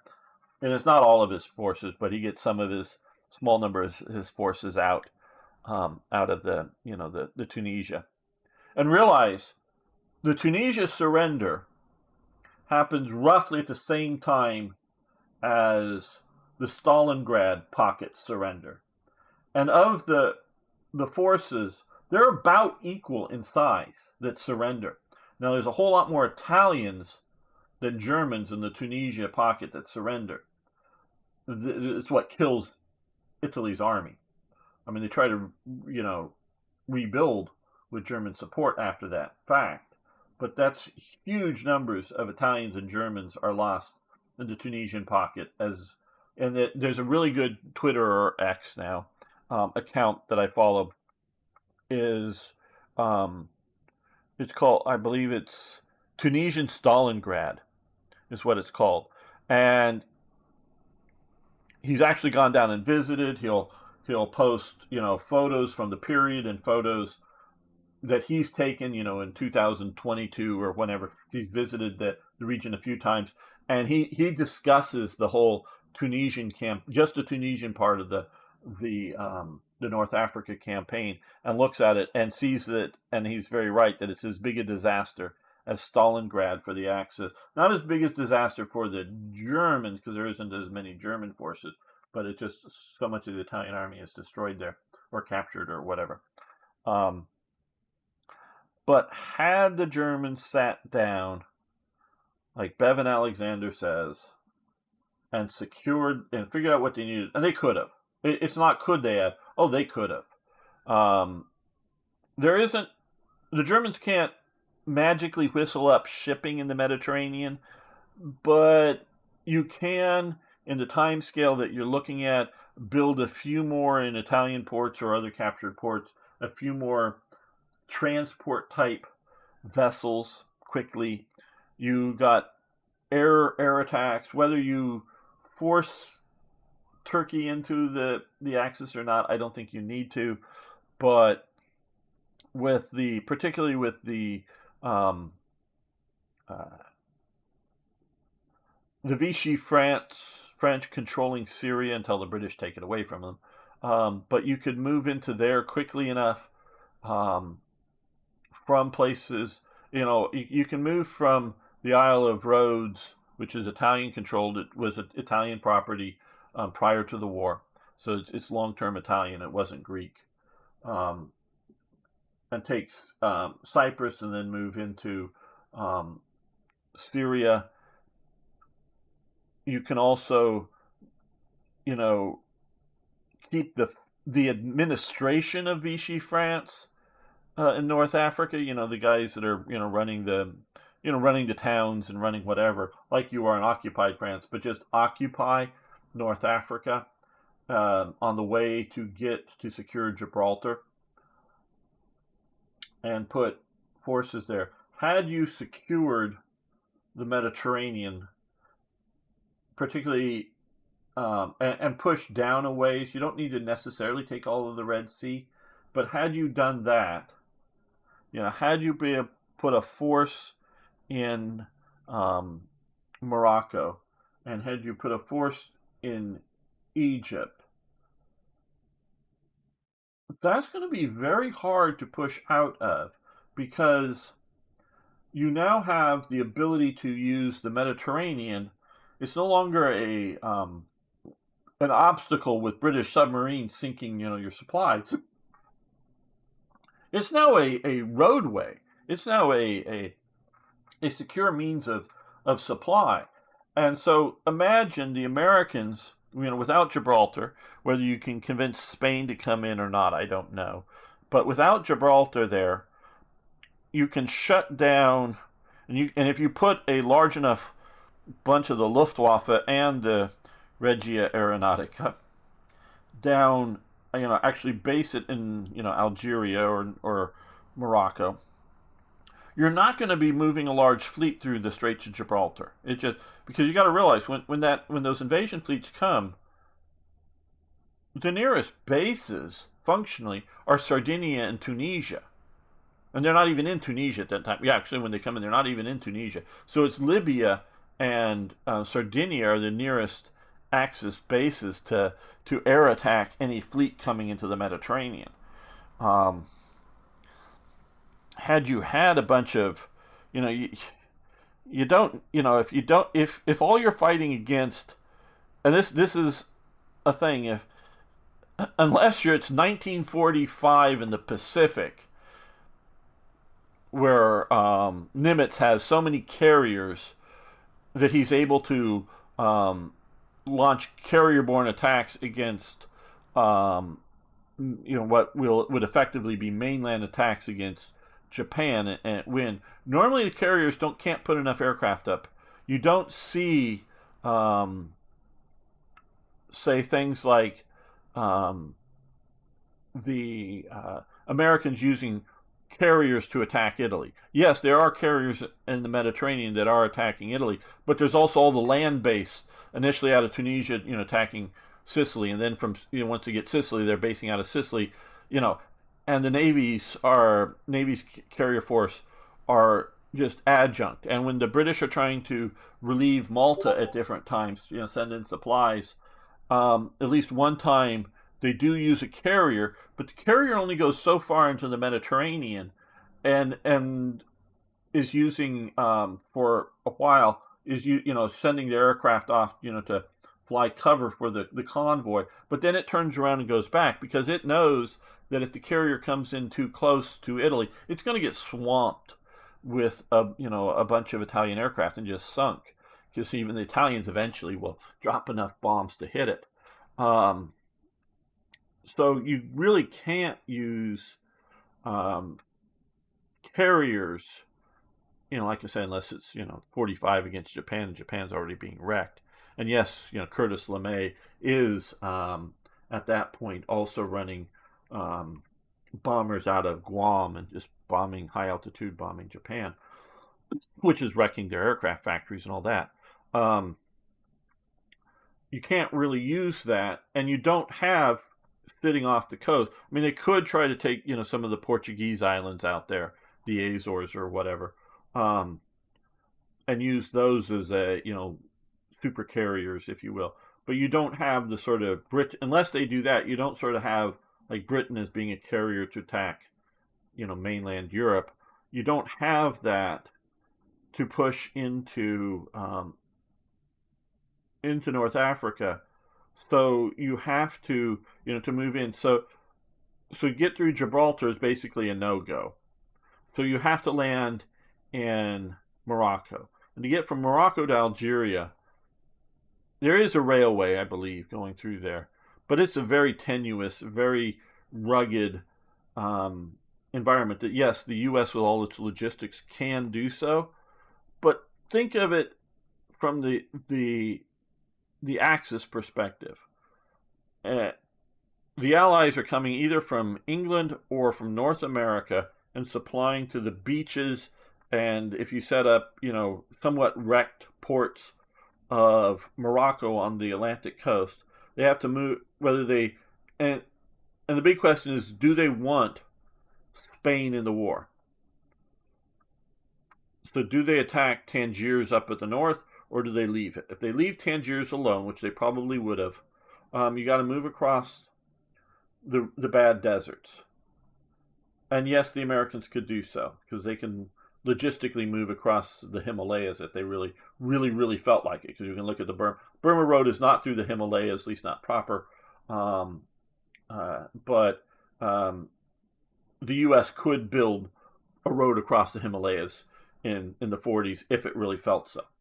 But yeah, they can come across that desert. But just think of all of the supplies flowing uninterrupted into Algerian ports, all of the units being shifted down, because you can take the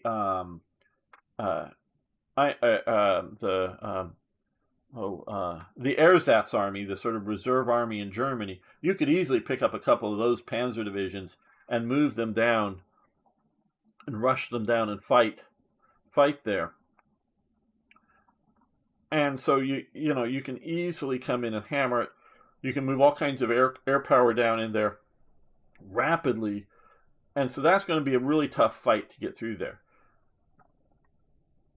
Also, coming up through the Mediterranean, or I mean through the Red Sea, that's going to be extremely difficult. Coming across the desert from Iraq, another extremely difficult. So you have this now interior lines of communication that you've now secured. And once you've secured that, in 1941, so before America enters the war, because even if everything else goes to timetable, America is not in the war in 1941. Yes, Japan attacks December 7th, but it ain't in the European War until well into 1942. So if you've secured the Mediterranean in 1941, the British aren't going to be able to, once you get the, Malta dies if you get both Gibraltar and, the Suez, functionally. But it's best to take it out early. But either way, so once you get those 3 points, and then you will be able to push up along the the Levant, modern day Israel and Lebanon. You take those. You've now secured things that the British cannot effectively push you out of. So you're going to have to wait for the Americans to show up. Now you're ready to go after the Germans. I mean, not the Germans, the Soviets, and you also, to getting ready to go after the Soviets, you can pressure Iran, which is actually rather friendly towards you, to set up a southern front invasion day one into the Soviet Union. My understanding is that the Caucasus oil fields that Germany never takes, particularly Baku, at some stage in the war, but it's after the war gets going and after they, after Barbarossa, after the first year, they wire all of those oil production facilities up to explode, so that the Germans very well might not have ever been able to capture those oil fields. They would have captured oil fires, quite possibly be able to put them out, and then eventually get them to pumping oil again, and eventually get that oil coming to the German war machine. But that may be a year or more away. And if you look at the traditional war, they don't got a year to get that, get that oil flowing. But if you moved in there on, how to push in, you don't take it on day one, but you push in there from the south on day one, or, you may be moving from Iraq through Iran, a friendly Iran, pushing up into there in the beginning, you've now changed the whole Soviet calculus. And I've never gotten, and there's a lot of mystery still in the Soviet Union. I've never gotten a good understanding of Soviet oil reserves outside of the ground, if you know what I mean. I know they existed in the sense that an oil and or gas, refined or refined or pre-refined, I know they're refining the oil, not necessarily, they're also hauling it out in large amounts to be refined somewhere. And I don't know, there are, I'm sure, big oil tanks up near Moscow, so that, it's not like a truck shows up every day and fills the gas station up, and or a train. They've got to have some oil reserves around, or fuel reserves, we could say, but I don't know how big they are. Meaning, if you cut out the whole, Grozny and Baku and those whole oil fields, you cut that out from the Soviets. I don't know how long until the Soviets they start to have serious fuel problems. I don't know the answer to that. I don't have a good, solid answer. But I believe, this is again belief, that the Soviets, if you get rid of that oil, it moves them from the ability to be offensive to require them to be defensive, because they won't have the fuel to supply all of those American trucks and tanks and aircraft, as well as their own trucks and tanks and aircraft that they're making on offensive operations. Sure, they'll have enough coal to keep the trains running, because they're running on coal, and there's coal deposits all over. And so they'll be able to keep the war effort going, because the trains will go from the mines to the factories to the front lines, blah blah blah blah blah. And sure, they'll probably have enough fuel somewhere to react to attacks on the front and make some offensive maneuvers. But I don't think they have this. I don't think they have the strategic depth of oil to do that for years. And if you lose those oils and you don't have an immediate counterattack plan or ability to, or you use that up, you now have to start thinking about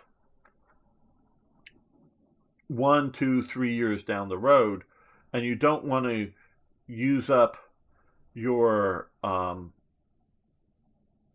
reserves doing Operation Bagration or these other major operations, because once you use them up, you're now stuck. So unless and so had you done that, had you secured that oil, had you secured the other stuff, I think the Soviet Union is doomed. And obviously, if you take down in the South, it's going to take a lot for the Americans to retake Iran, because basically you can't get from modern day Pakistan to Iran. Alexander the Great almost killed his army marching it across there. It's just an unimproved desert. I understand there's smuggling routes, but modern day smuggling routes through there. But it's desolate. It's horrendous to try to fight your way across that. Iran is mountainous, and if the Germans are supplying the Iranians with munitions and whatnot, it's going to be hard to take. And a lot of American aid and British aid comes up into the Soviet Union through Iran. I mean, they're doing the Arctic stuff up to Murmansk and whatnot, and the Americans are flying aircraft across from Alaska into there. But those would just be a relative trickle compared to what's coming through Iran, and to have to fight your way through there, and especially if the Soviets have been pushed back, and I could see. I know Rick has probably watched all, and I know I'm not. Sing is okay. Sing, you're going. Sorry, I haven't been looking at the chat. I've been sort of thinking about all this. I know Rick has watched some of my older stuff talking about all this. You very well may have, in the opening phases of Barbarossa version 2 or whatever, meaning with a southern attack, you very well may have a collapse of, and I want to say this specifically, the Stalinist government. May not be the collapse of all the Soviets, but collapse of the Stalinist government, so that whatever Soviets remain, that they would be willing to sign a ceasefire, a peace treaty, sort of like the Soviets did during World War I. They did that then. So they very well may have been willing to sign that, or if they kept fighting, whether under a Stalinist regime or not, it very well may have been out at Gorky or other sort of east of Moscow areas that would not have they might even lose places like Archangel as well as Murmansk, so they're not getting any British supplies, so they're not being supplied from the outside. So again, it's just defensive. Still has factories, still producing bullets, it's still producing most of them got rifles and some T-34s or something. They're still producing some stuff, and it's just sort of the extreme distance and other things that are keeping the Germans from overrolling them. But that would allow Germany, without nuclear weapons, I think, and without the need to keep huge forces on the Eastern Front, Germany could have a good enough army that can move to any major threat, whether it's a D-Day. Actually, one of the more vulnerable areas is Norway, because it's harder to reinforce. But, a D-Day along the German-French coast there, or move down through the Mediterranean to any major push into, the Axis territories, I guess that's what we call it. and then go, okay, we've won here. What sort of negotiated peace can we do? You guys can deal with Japan. We don't care. Um, that is a really strong possibility because the Allies, and yes, they could have built a second set of D-Day ports and all those mobile ports. That is very buildable. But had you really have, oh, and also of course the Luftwaffe wouldn't be defending Germany and trying to fight on the Eastern Front heavily. It would be the ability to concentrate over Germany and destroy at least all the daylight bombers and have a lot more night fighters up and really protect its industry more and really make the bombing campaign, especially the American bombing campaign, overly painful. As in losses. So it would have had a Luftwaffe that was much more capable and shiftable. So the ability to concentrate. So the Americans can overwhelm the Germans if they have a quote unquote broad enough front. And the broad enough front included in our history the Soviet front, because yeah, the Soviets were mostly using T-34s and other Soviet-made tanks, but all the American trucks that logistically allowed their operations to happen, all the American tanks, they loved the Sherman for training because the Shermans didn't break down. They could train up crews and then put them in the T-34, and they'll last 20 days and then they die because that's how long or whatever the length of combat time. And so and they wouldn't have had enough tanks for both training and the offensive operations, without the American tanks, etc., etc., etc., etc., etc. So it's the Anglo-American Soviet fronts that crushed Germany, and I put in the Anglo because there's also the air war and the various other operations that the British are doing from Britain as well. And so they're surrounding and crushing them. Had you not had that, I think the Germans could have had a very different war. Okay, let me check back up. Okay, yes. Malta is the key to the Mediterranean. Malta is critical long term because Malta is, a node right in the pathways there. Very much so. What if Barbarossa started a year later? Then, yeah, in 42, that's when I would be starting Barbarossa. Let's see, Arno. See you later. Sing. Hello, R.A. Villa. Gamer, please return to Black Ice. We need your Germany playthroughs. I would love to.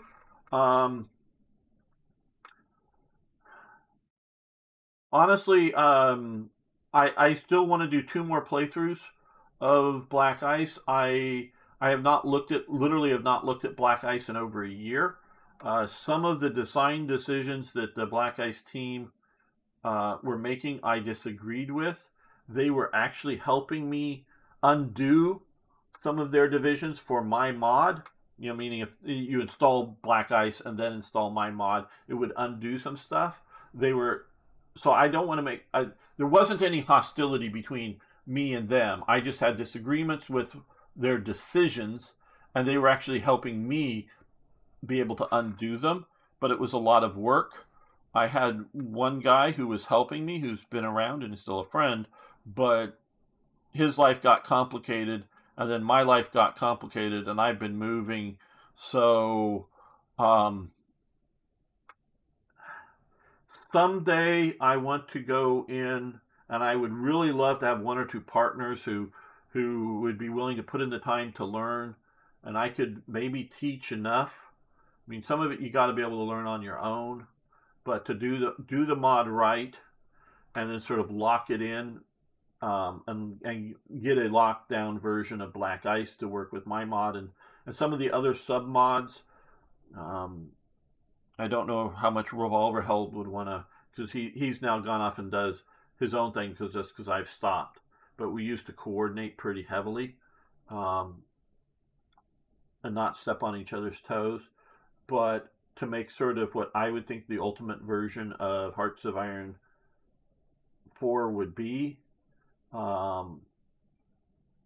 but it probably ain't going to happen this year.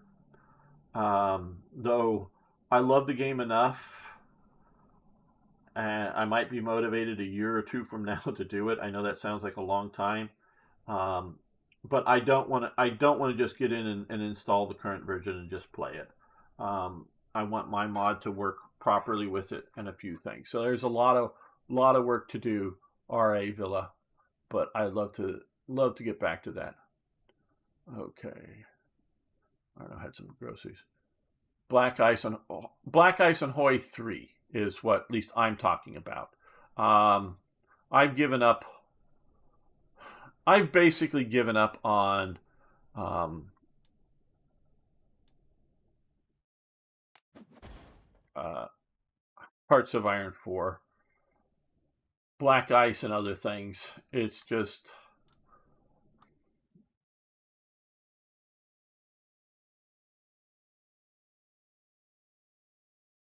I'm trying to think how to put this.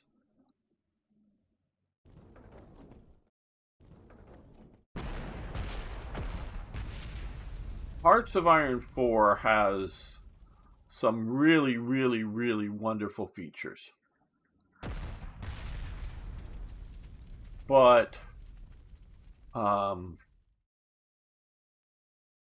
yeah, it's just not enough to keep me interested, quite honestly.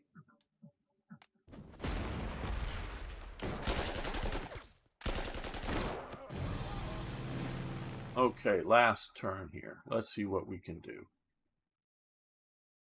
Fighter, this is the bomber, dive bomber. Yeah, let's just kill this gun. Okay, so we have currently the Haifa Pass held, maybe just barely, but we have it held.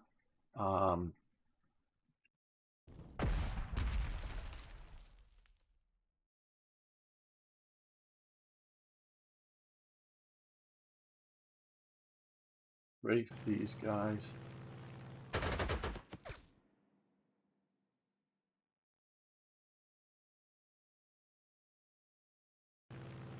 Oh, no. I'm going to undo that.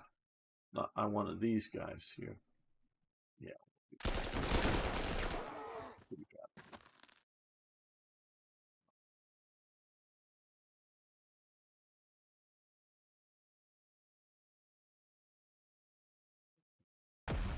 Hillary.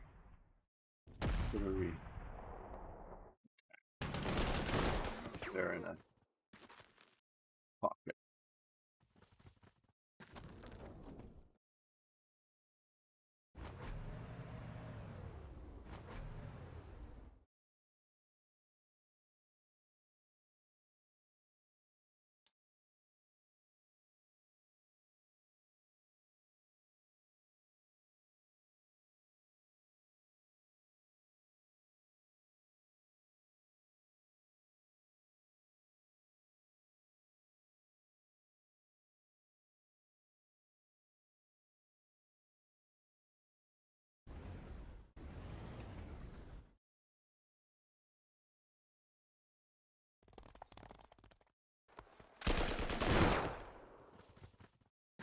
Yeah, put it out. What we do that? Let's fly these guys over here and now straight.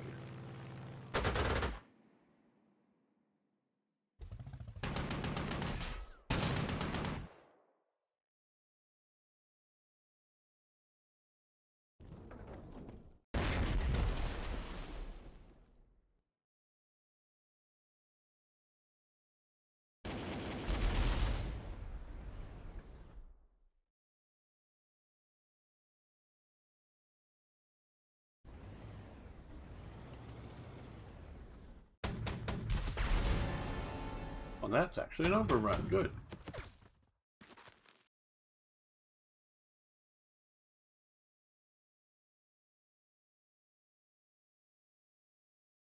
You're gonna lower. Oh, no. I hate because I meant to click this to switch it to anti-tank mode. Move up to there. That's what I wanted to do.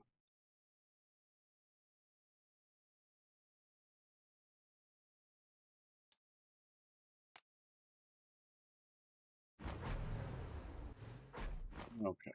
Well, last turn, I've only got I've only got 2 of the 3 guns to get to defeat Haifa Pass.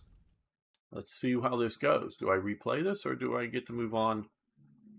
Okay, well. Yeah, I didn't know with this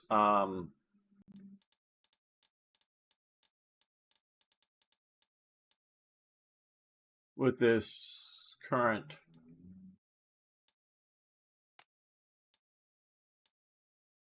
thing whether they would then have, a retreat and continue, retreat. Okay.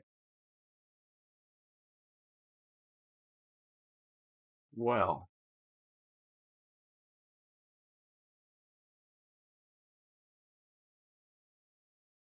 okay. Well, I guess this is in the deployment phase.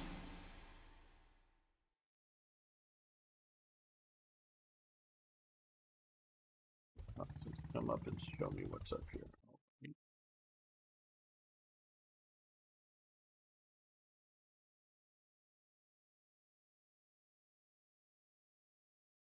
No, we got to take a gun up there. So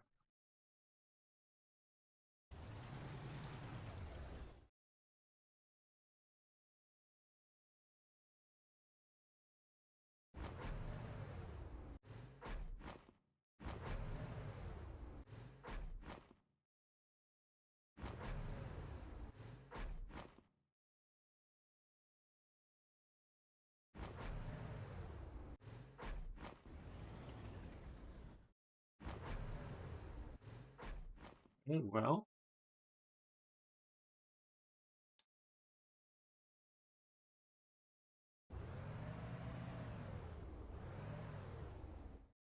all right. Well, it shows me that there's not much there again. It's been a while since you will come to here. That way, that is where I want my army to be. Within that. Yep, there we go. That's within.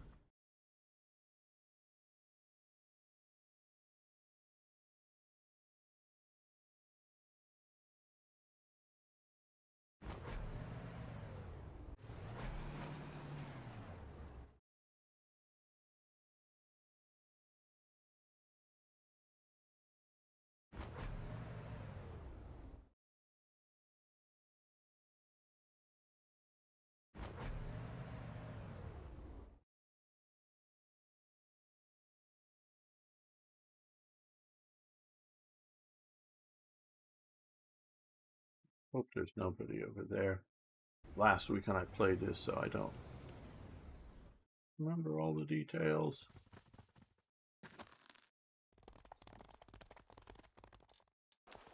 Now,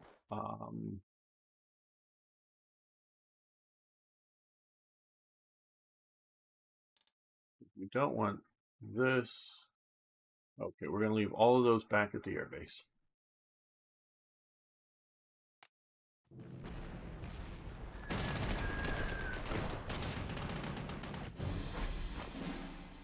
Okay, wow.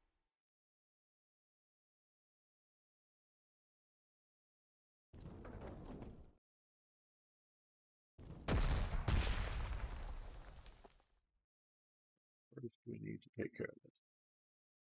ZZ, I almost forgot. I don't know if you heard the news, Gamer, but the DoD is doing their own fork in the road offer. The window to accept closes Monday. I chose to stay. I'm uncertain if I made the right decision. Well, I know you said with the first round of stuff you weren't gotten rid of. Well, because my dad worked, he had a few jobs before, but basically, all my life, he worked for the DoD, specifically the Department of the Navy. Never any other, departments or whatever. And he was always working out on the West Coast out here in California. But that was his career. And he enjoyed it, I know. Um, well, I guess obviously I don't know all the details, but my one thing is, if what you think you do is truly useful, then likely you've made a good decision, is if you want to keep doing it. Meaning, if you think what you do is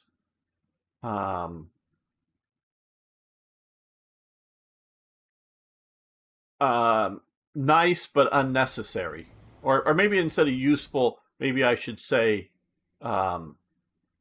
use the term necessary or whatever. So if you're doing a job that's it's good that we can do it, but is it essential? If you're essential, and you've hinted at, and you shouldn't, don't give us any state secrets. We're not war thunder people. You're not supposed to divulge your state secrets here. If you're doing work that is really thought to be useful or necessary, it still could be cut. But I think I think you made a good choice. If what you're doing is a nice to have, I'm not saying it's unproductive or bad, but it's just sort of nice to have, then you might face the cuts if they really get down to needing to cut on things. But if what you're doing is thought to be necessary, I think you probably made a good choice, because I know one thinker who would like to be part of the administration, or be not part of the government, but part of the influence team for Trump, and he's really worried that, partially over the fight over DEI, but also other things, that they're going to gut all funding to universities. And he very much talks about how, especially post-World War II, the universities, not the colleges, but a lot of the Ivy League or whatever, were really set up to be not so much to, which they do function, as to train people, graduate people, Harvard Law or whatever, but also to fund research and development as being a primary function of it. The side job was training young people. The main job was research and development. He's afraid that they're going to go in and cut everything. Well, they might, especially over the fight over DEI. I don't know how much communism has infected the chemistry department at Harvard or whatever. Do they wonder how the chemicals are what chemicals are racist and what chemicals fight for social justice? I don't know. And do they promote people on, probably this part is probably actually real. Do they promote people on their skin color, or how good of a research chemist are they, for the research departments? They probably are doing it, so they may, it. In my opinion, I'm obviously not in any of these campuses. I don't know any of these people, but I don't know if these departments are salvageable. I don't know if you just literally fire everybody and look around to hire new people to head rebuilding it. Not, the building can be fine and all the, the equipment can be fine, but clear out all of the staff and find some new key figures, and we'll continue with the chemistry department, new key figures to come in and start hiring. It doesn't have to be all like Trump supporters or Republicans, but hire people that aren't infected by communism. And I'm saying it that bluntly because a lot of them are. A lot of them feel that, believe, a lot of these people, because back in the late 80s, early 90s, I knew a lot of, I was in college and knew a lot of these professors, they just believe that we're not ready for it, but communism is a good idea. They're not a communist. Capitalism is doing okay for now, but boy, wouldn't it be great if we could get actually, without killing millions of people, implement communism. They were infected by this as opposed to seeing communism as actually being as evil or more evil than Nazism. So, are these institutions redeemable? And I know some people are going, "Oh my God, gamer, you're over the deep end." No, I'm not. I don't believe I am. Um, I think a lot of these people are, they've just been indoctrinated, and they may not think they're communists, but they are functionally, you know. So I don't know. Obviously the social science departments and whatnot, but when you have biology teachers or professors, I should say, biology professors that can't come up and clearly state genetic differences between men and women openly in school without getting fired, I don't know if these departments are redeemable, and whether it would be better to fire literally everybody, shut the building down, lock it up, and start trying to find some people to start rebuilding from scratch. And he's worried about that. And so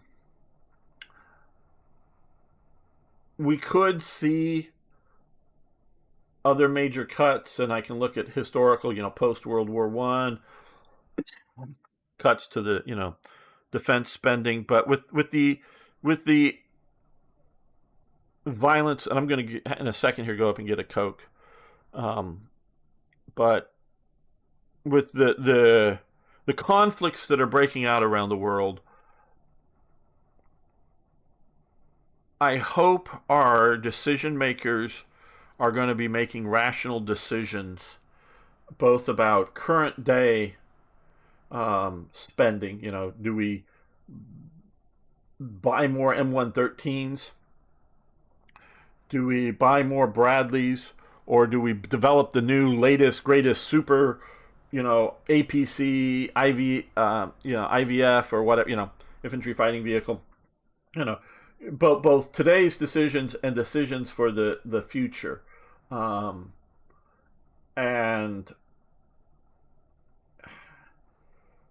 yeah, I'm nowhere near and I watch some YouTube videos and I read a few articles now and then, so I have some vague ideas of what's going on, but just vague, and I don't claim to any insider or information or anything like that.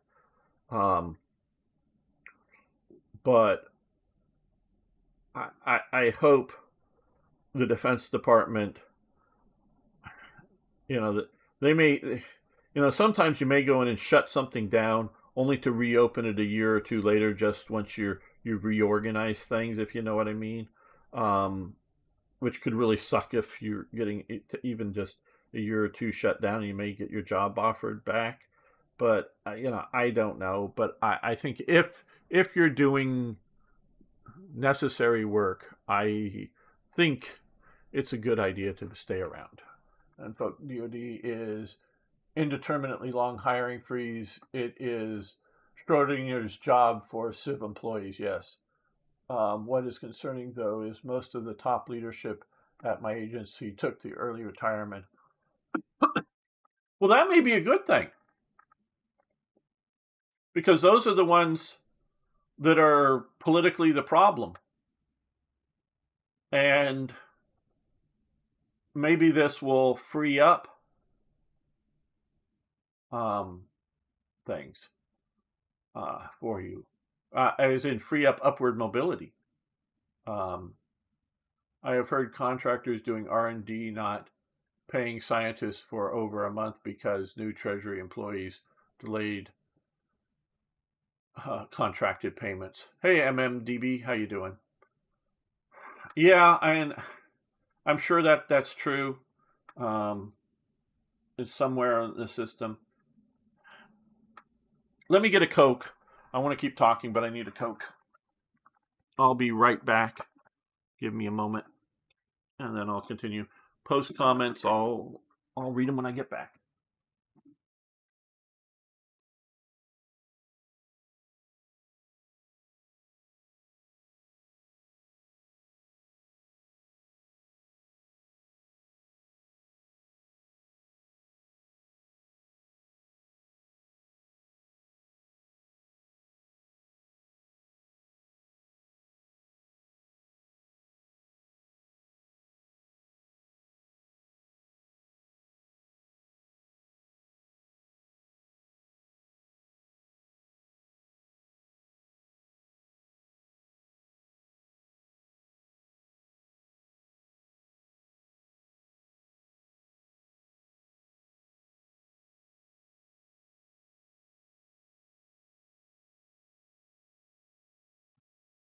in my opinion, I'm back. In my opinion, a lot of the top brass in the defense establishment, because I mean all branches, need to go. They just need to go.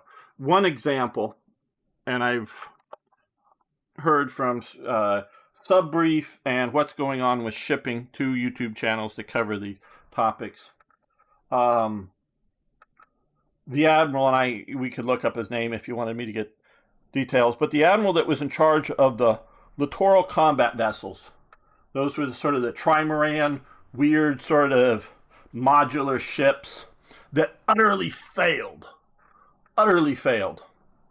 The whole project, in my opinion, utterly failed. And it was known to be failing halfway through, but they kept going with it. That admiral got a promotion and is in charge of building our new conventional ships, the new class. And to my knowledge, they haven't built a single one of them yet because he keeps changing the parameters. Because they get partway through and they've laid down some holes. Oh, well, we want to do this now. So they have to redesign these whole things. And that's not how you do these things. You set up and, okay, we're going to build 6 of them. So you lay down 6 of the, the holes and you start building them. And then halfway through you realize, oh, hey, we should do things different. Okay, for the next 6, batch 2, we'll do it different. But you finish the ones you're doing because they're reasonably good. Not that it's the idea that the perfect is the enemy of the good. So I'm going to presume, but maybe they're so bad, this admiral is just... And so he should have been fired over the littoral combat vessels because he should have... Let me open the Coke here and drink.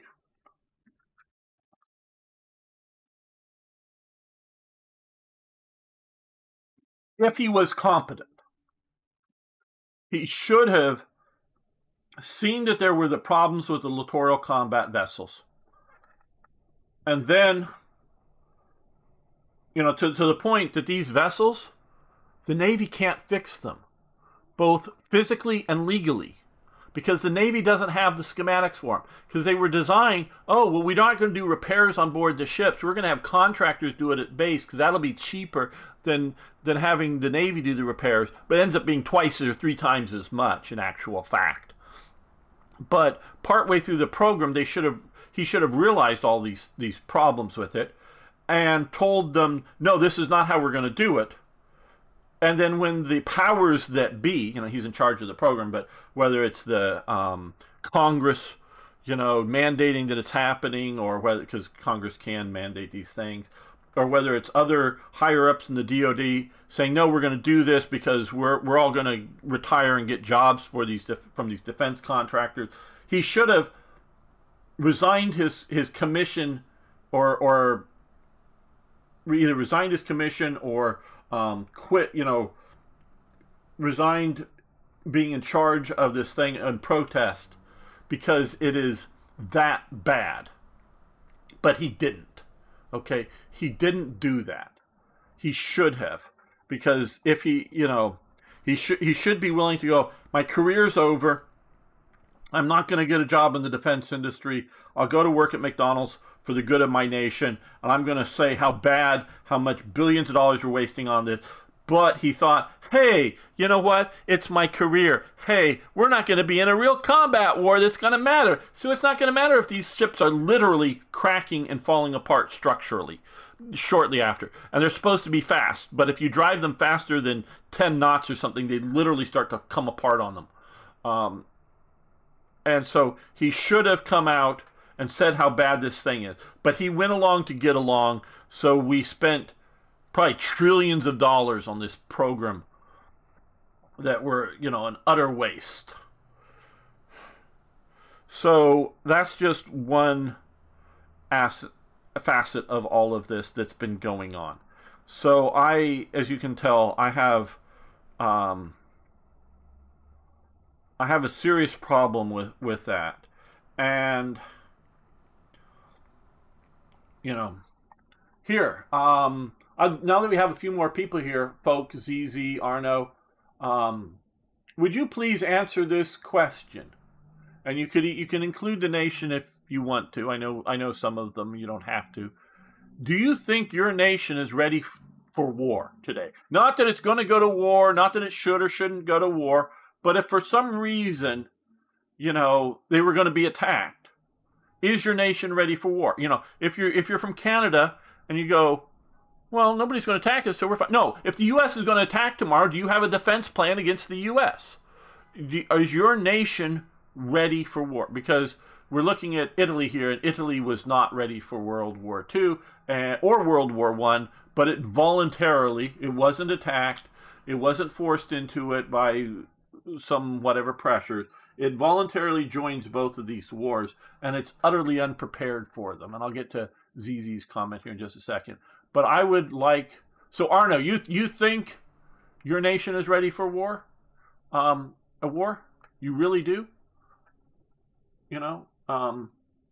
If the U.S. were to attack tomorrow, you've got that going? No, on the U.S. side, it's a peer-on-peer. No, not yet. Not completely, at least. Yeah. A lot of countries are gearing up now. They're just starting to gear up. But yeah, it's or near peer competitor. Yeah, exactly. And so I think the government, not just the Defense Department, not just elected officials in Washington, but the bureaucrats in the post office and the Department of Agriculture, none of them are prepared for serious problems. Just literally, none of them are prepared because they all believe that things would just work themselves out. Okay, yes, but not ready as it could be. We did finally get rid of the restrictions on infantry mines. Not sure, MMDB, which nation you are. So,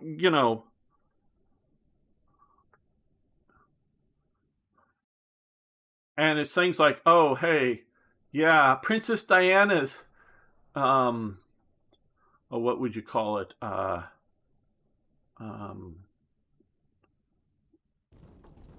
Guilt campaign against mines.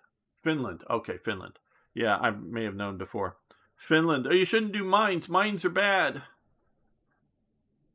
Fucking tell that to Churchill, who was one of the greatest men of the 20th century, if not the history of Britain. Tell that to Churchill. Oh, we shouldn't mine our beaches. It would be bad, even though it might stop the Germans. Obviously, we're limited by being a small country and so on. Yes, and Finland is probably one of the European nations more prepared for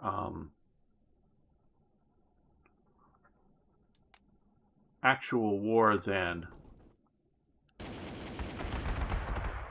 most European nations, because they've been on the, whether it's the Soviet Union or Russia, they've been on something of the front lines. Ground forces are getting nice googies, like, goodie, I think you mean goodies, like 50 Leopard 2 tanks, rocket artillery, mobile mortars, right. Mortars built on the CV-90s. Yeah. Also getting to start up making artillery shells again since the 90s. Yeah. Oh, yeah, and nations are starting to get better with this, most assuredly. Okay, so we've got to take here, but we also have to take that air base. So let's move east and see where the enemy is. That's what we just did here. 4 new submarines and 4 new frigates. Well, that will be helpful. I want to take out that.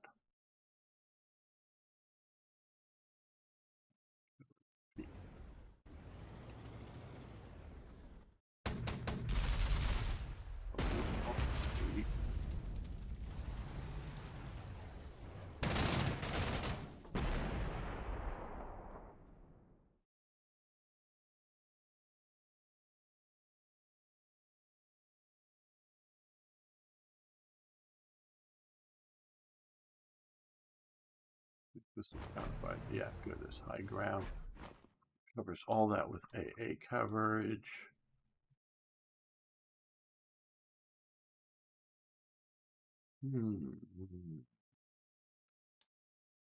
Dive bomber. Okay. Can't make it, but he can make it to. He can make it. So he's going to strafe the. Oh my God.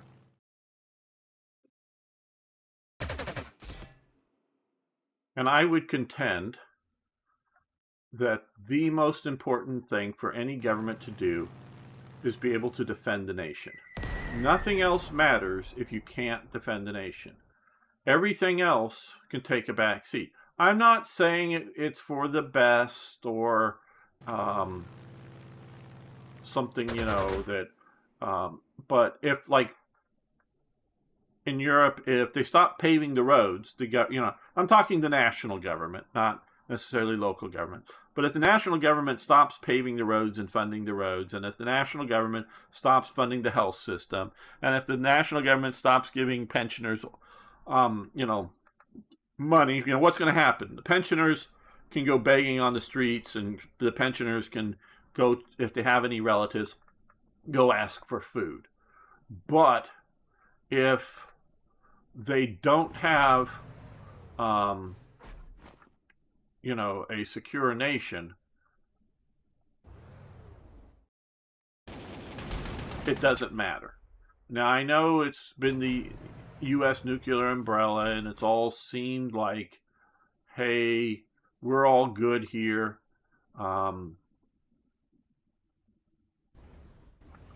Everything will work out. We just have to, go along. But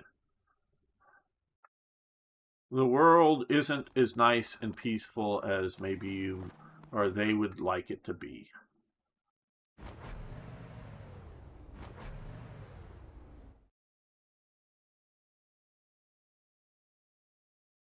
DCA with America made our top brass very happy.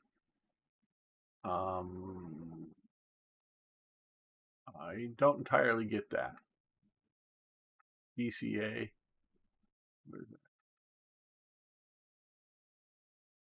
Don't get that, Emin. What's DCA? If I'm not getting the context of the acronym. Okay.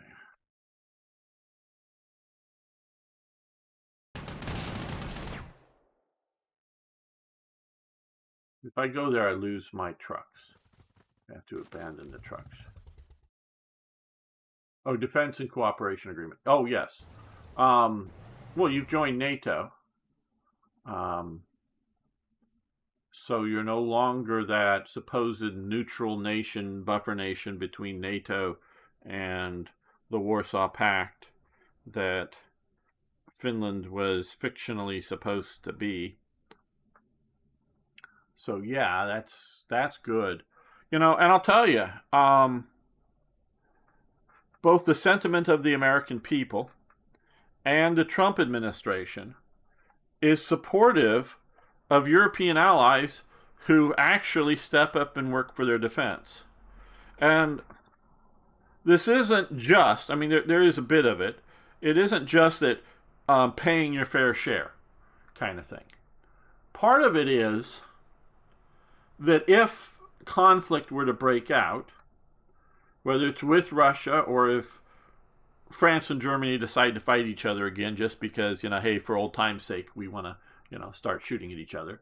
Whatever the reason may be, or a war with Turkey or whatever it might be, if it's got to mainly be a U.S. effort with a little bit of European help, well, that means not just lives and money and equipment are used. That means we're tied down there and we can't, say, deal with something like China.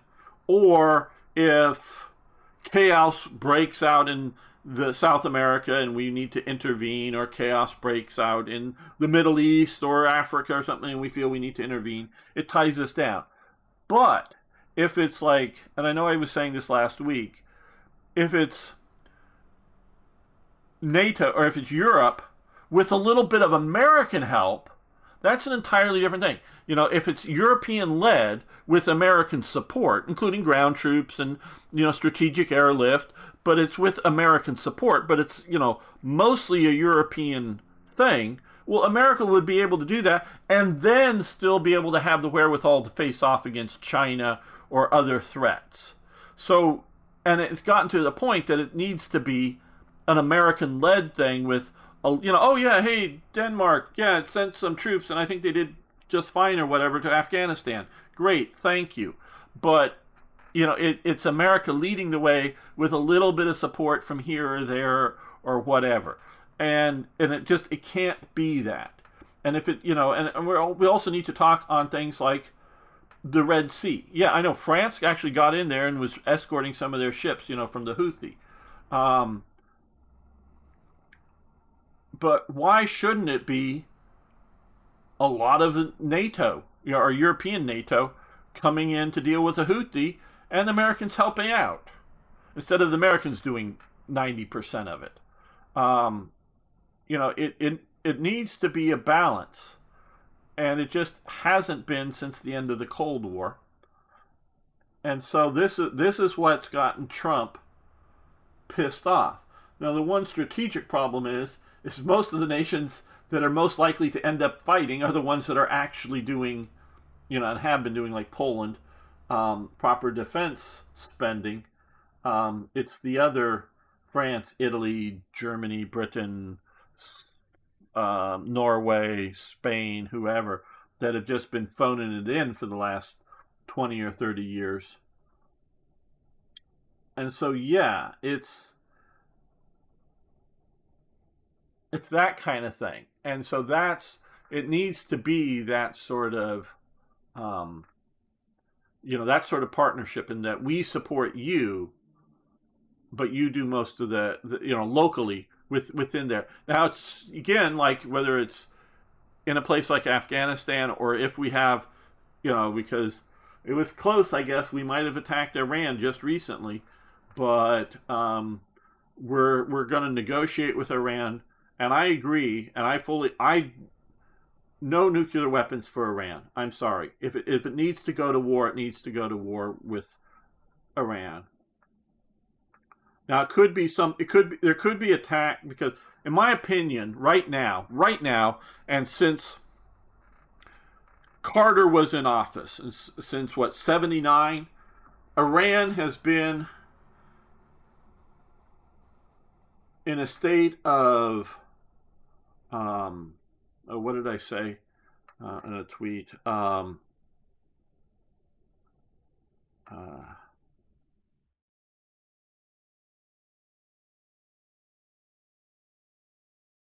De facto, or in a state of at least proxy warfare, but in a state of war, in essence, with the U.S. and the West, both the U.S. and the West.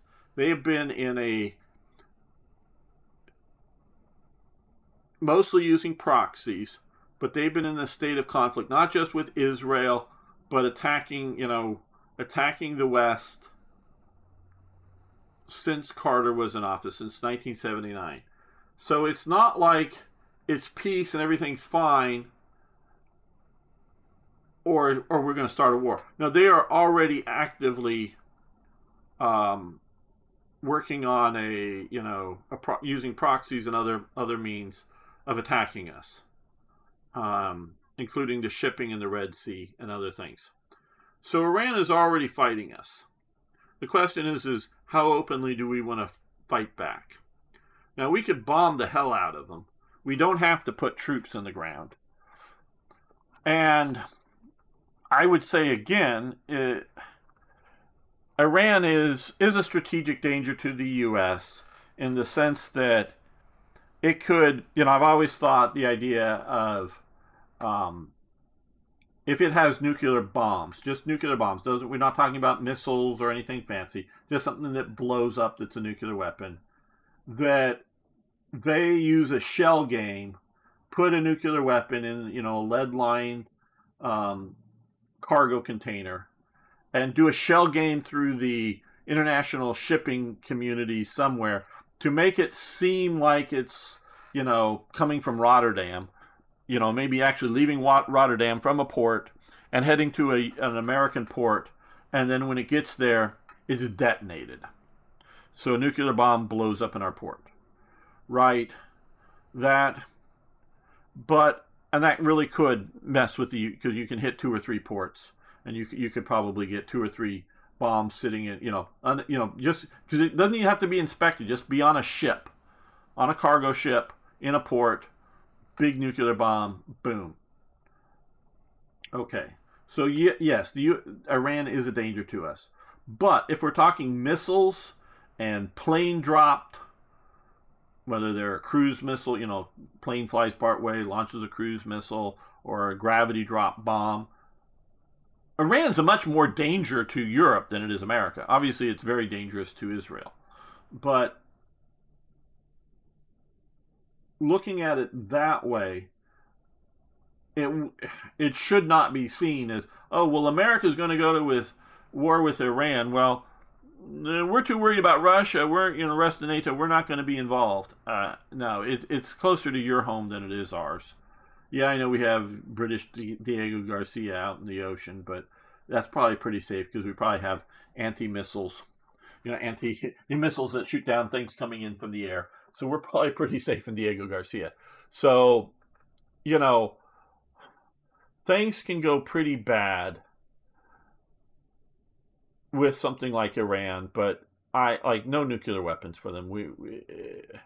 If we've got to start doing what we're doing to the Houthis or whatever, you know, I don't think that we need to put U.S. divisions into Iran, but you know, and something like that, if that should be, you know, or whatever, primarily a U.S. led operation.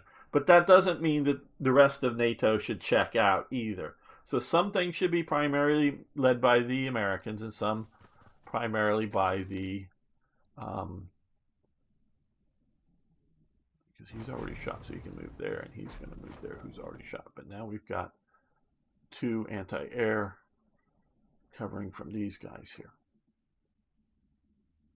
So yeah, well,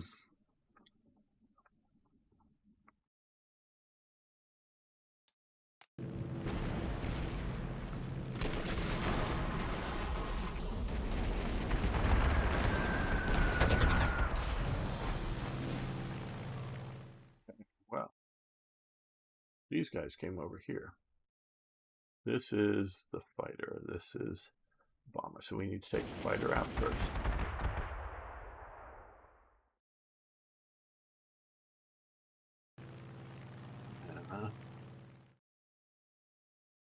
Other fighter. We're going to have a better advantage at attacking. This will have the best advantage attacking first. Mass attack.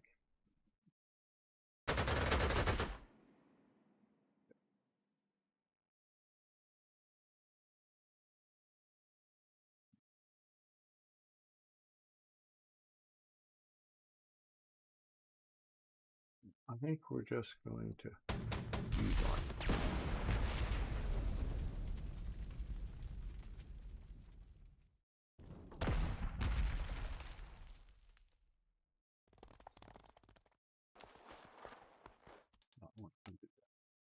You come up to here.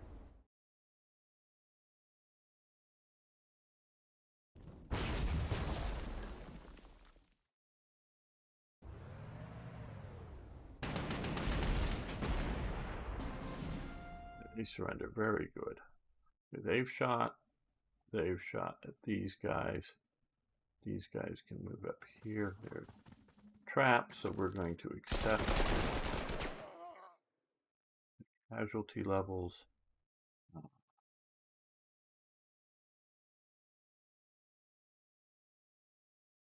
Wow.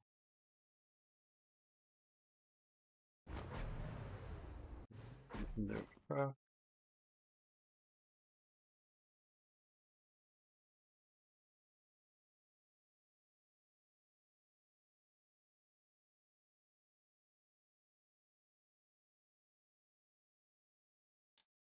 think about that in a moment.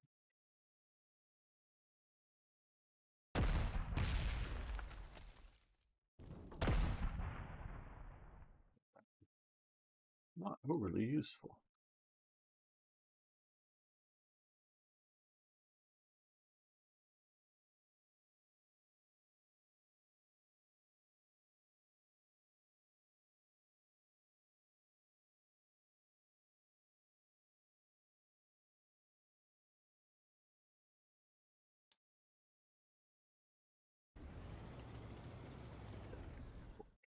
That did show me what was all out in here. You could come up and attack.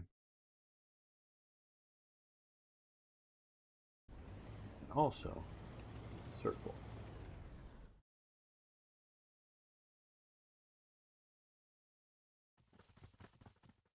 These guys will move their artillery up to support here. So if they try to attack either one of those units, they will get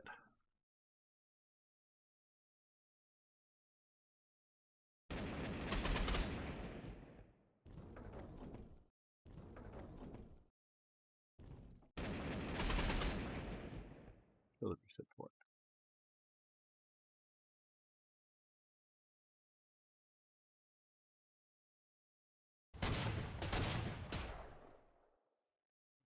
Well, yeah.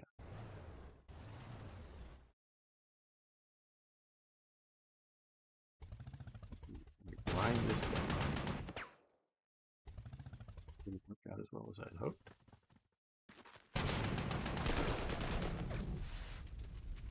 That worked out about as well as I thought it was going to. We'll wait to see what happens. These guys are in rough terrain. Yeah, it's not maybe the best. Okay, now here, nobody for him to go after, really. Okay.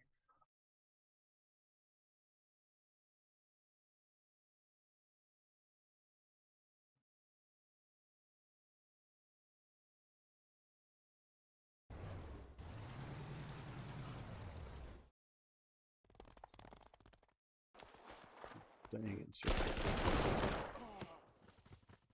And you move to there, fine.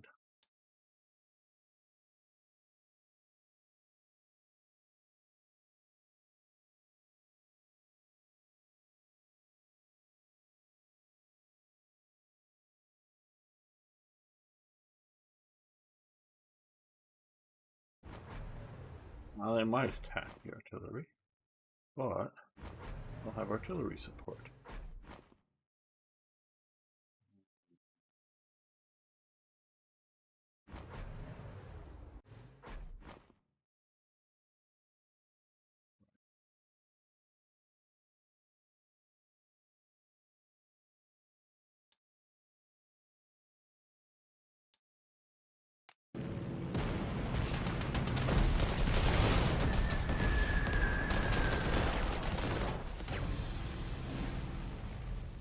Okay, well.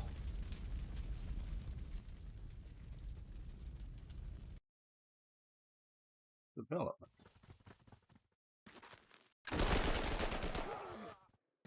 Huh? Attack them. Okay. I'm doing that. I'm going to do a do-over. We're going to put the artillery fire on you first. Now attack. Come on, guys. Come on. I know I did a do-over, but yeah, really. Okay.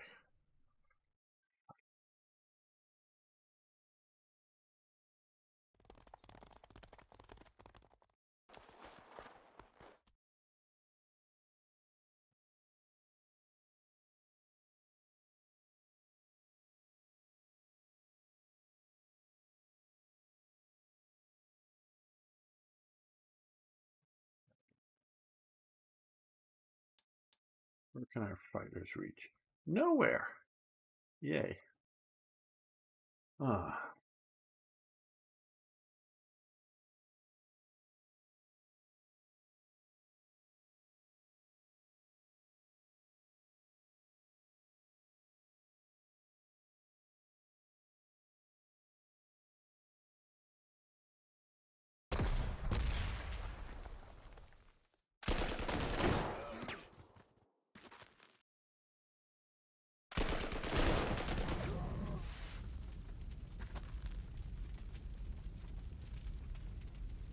Well, do those just fade away or what? I'm not sure.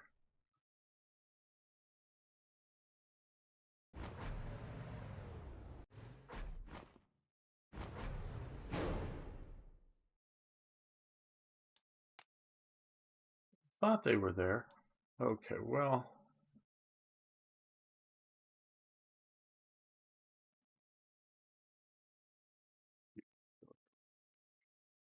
you know,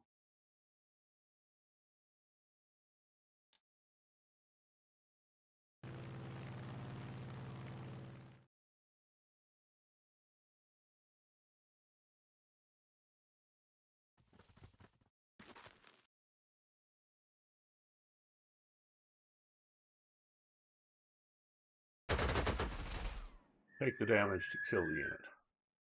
Oh, damn.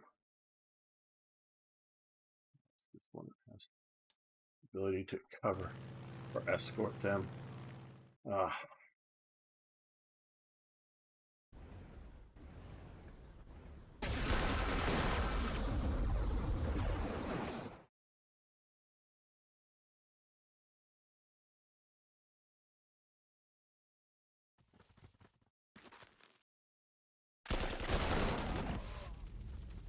I don't circle those guys, but we'll come in here and do that. We'll unencircle them.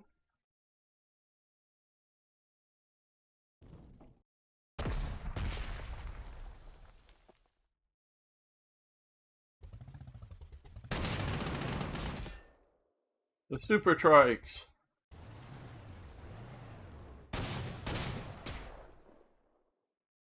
Well,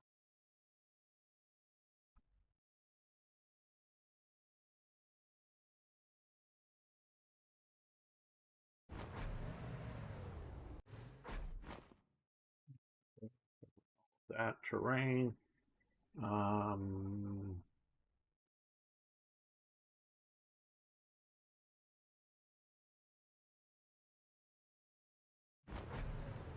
Want to be aggressive, but not suicidally.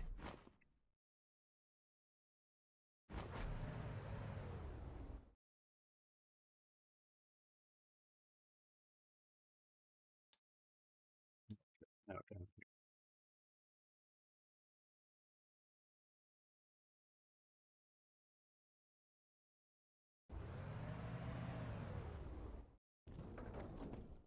Except whatever casualties that might get help.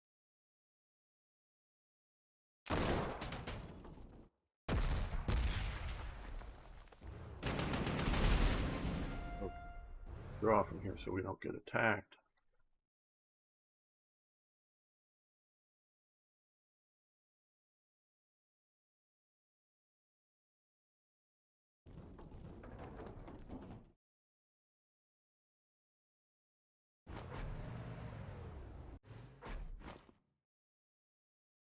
Oh, hopefully I'm doing it better than last time.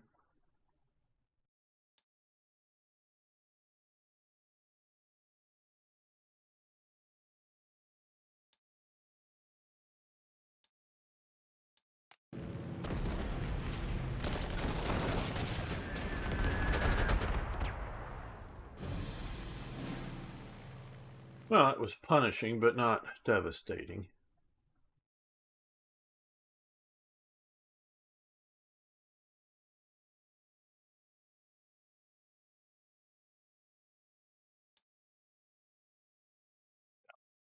Forward this. Can you get to here and get this unit? Yes, you can.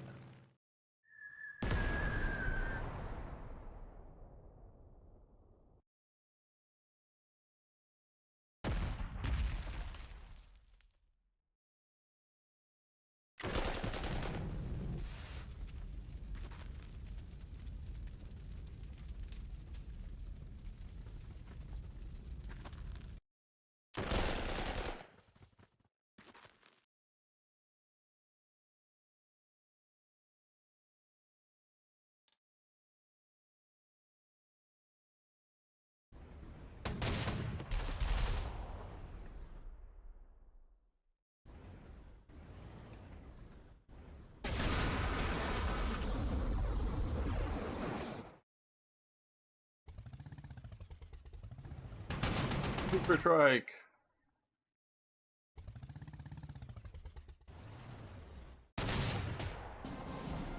Okay, they surrendered. Good. Captured a bunch of Mark IV cruisers. Well, very useful.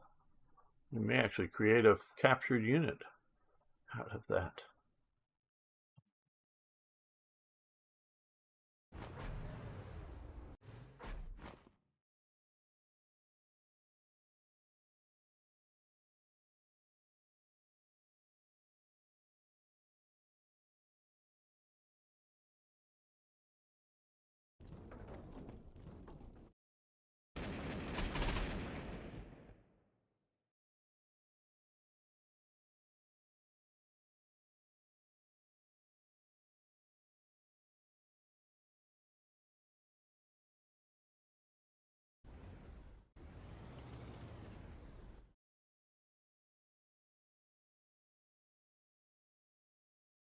You guys are going to elite reinforce you.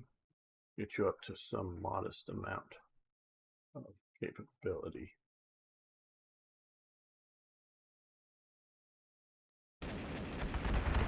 Some of the fighters.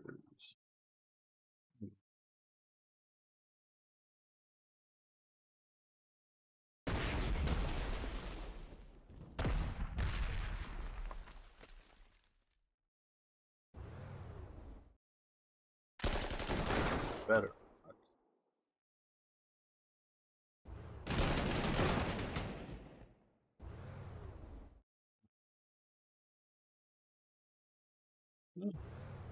Maybe we'll just stay right there.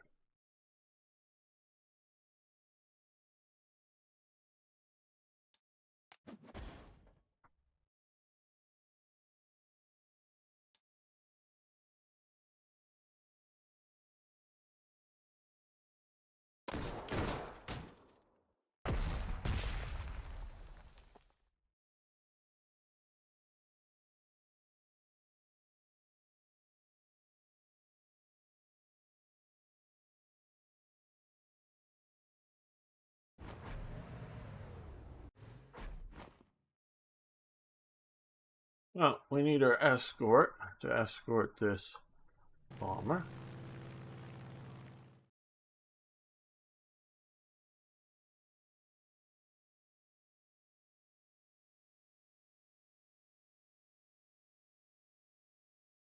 Yeah.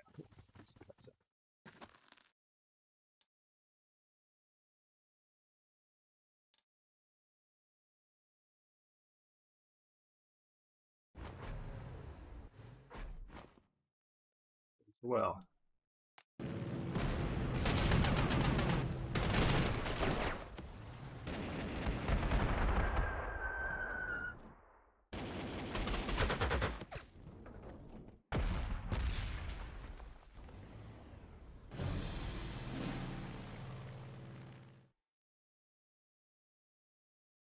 Well.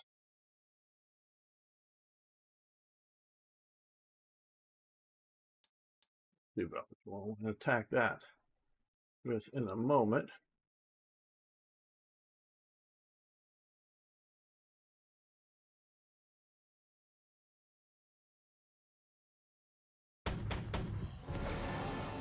Good, an overrun.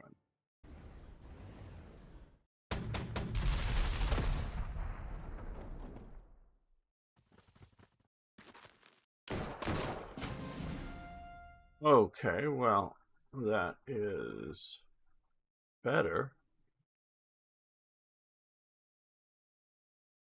Is that escortable range? No. Oh, we gotta take this base. These guys.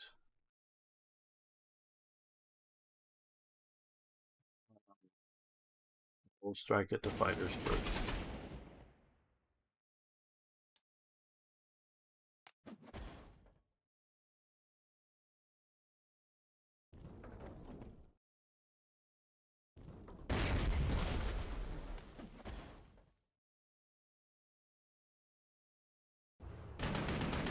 Oh, it surrendered. Okay.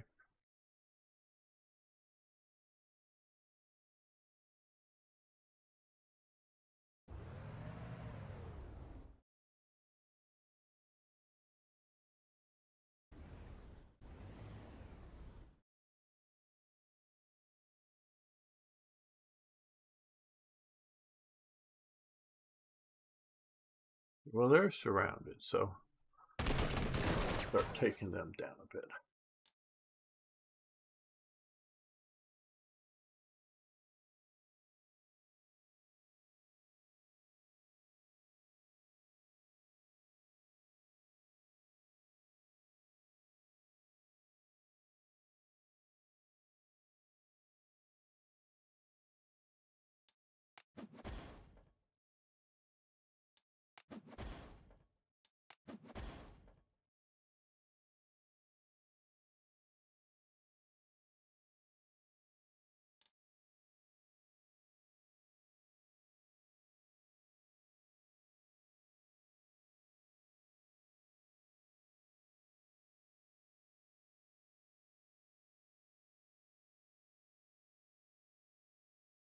I think we need to leave that gun up to the infantry. So, it has the tank there.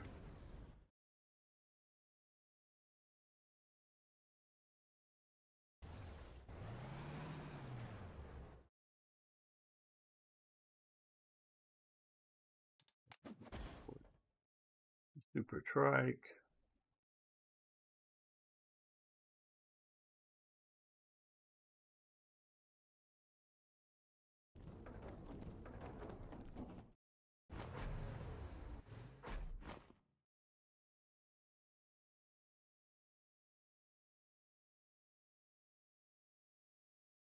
What we're going to do is we're going to lower that down. We're going to move it over here and be an anti-tank gun. There. That's still performing the anti-aircraft role.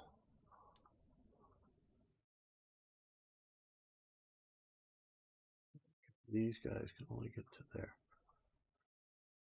I don't want to send them out unescorted just yet.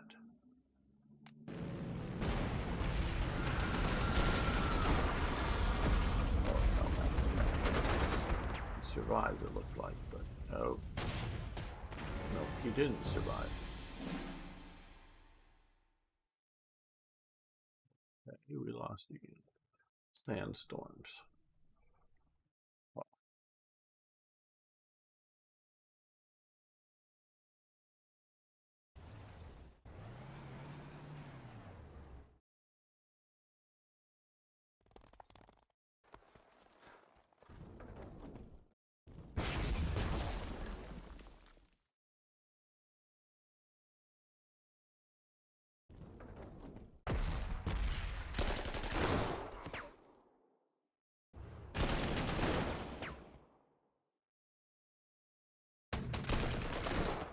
Base.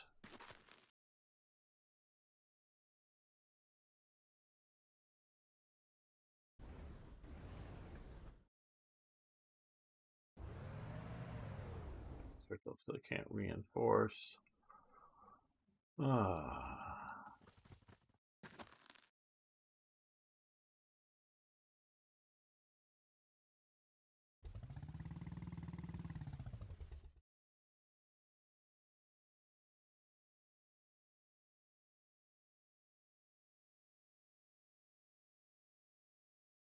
These two units are going after that big gun.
Well, a bunch of these guys couldn't change bases, so they died.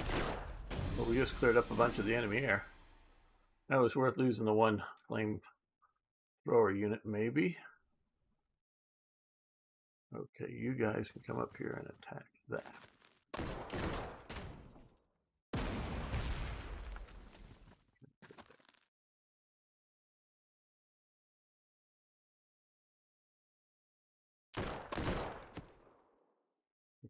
We'll see how far forward we want to move you.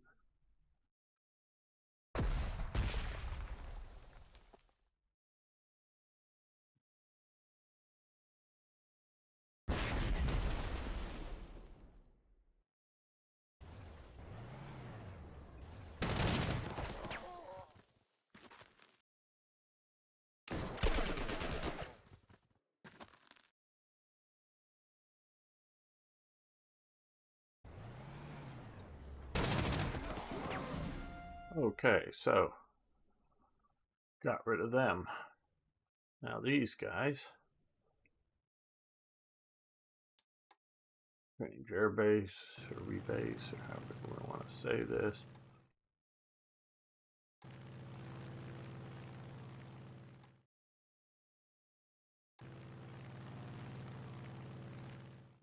Now we have air power out here.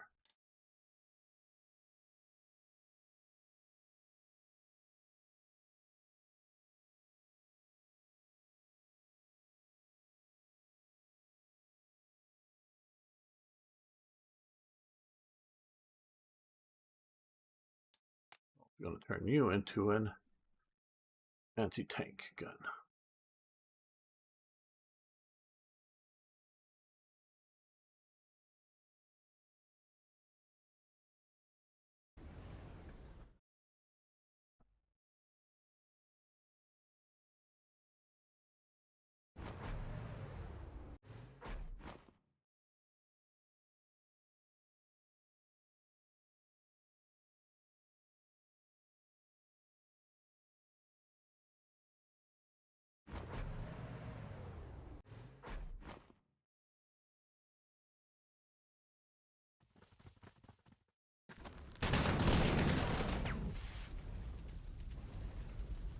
Oh boy, this is working out great.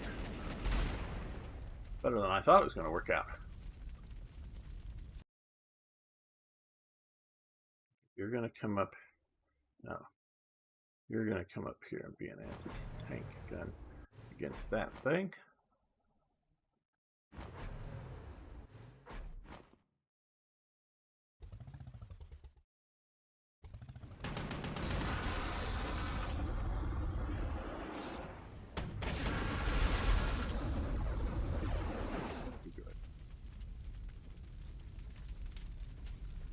Well, hey, we're halfway through this, and we still got a long ways to go as in to winning it, but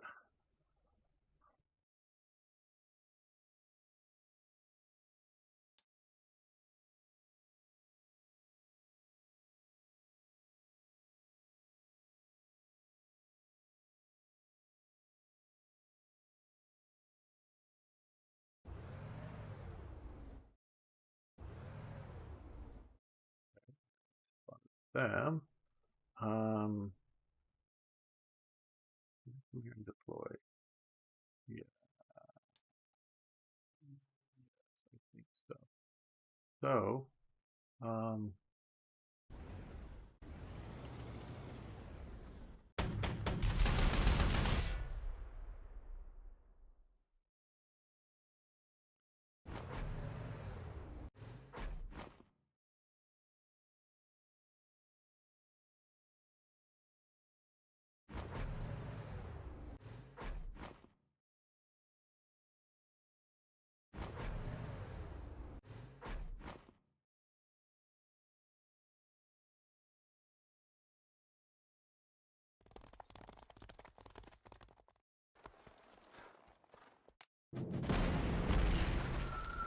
there's still some left, but we'll see about dealing with that.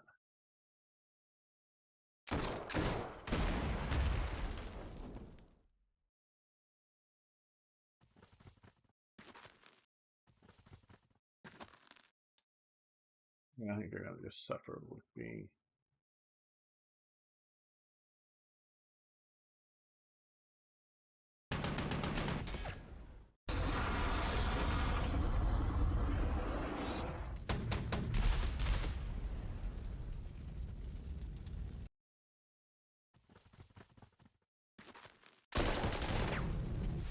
Flamethrowers on flamethrowers.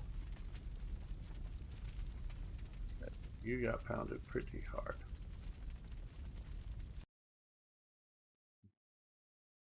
Let's force you. Let's bring you up here.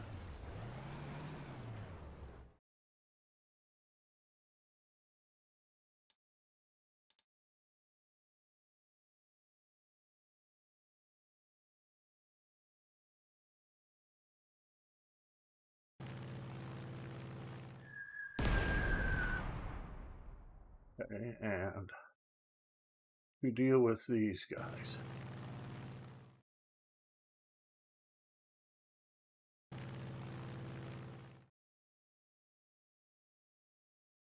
This one in first.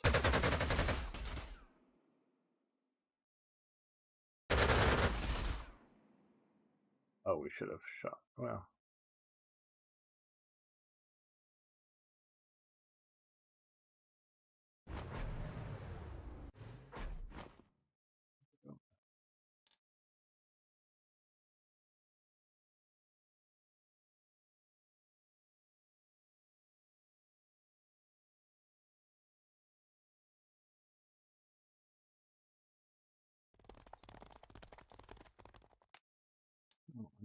Here.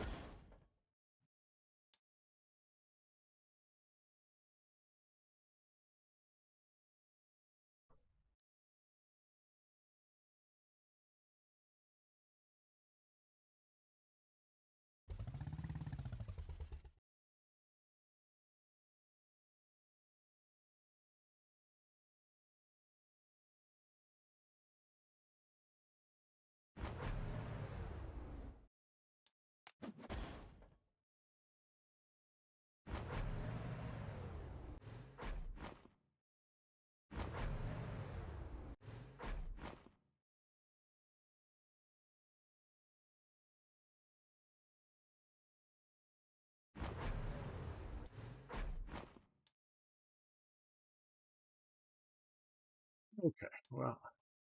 Well, I think we're going to call it a day. So it just notification if you haven't already heard. No War Thunder tomorrow, Easter Sunday. Everyone go to church. But I want to thank MMDB, Arno. I know Singh has left. ZZ. Who else has been hanging? Folk. R.A. Villa, if you're still around. Jan, thank you guys. And Rick, if you're still around. Thank you so much for hanging out with me today. I'll be doing some stuff for Slytherin TV on Monday and Tuesday, I believe, and be back next weekend. So hopefully see you all then. Everyone have a very happy Easter. Thanks, everybody.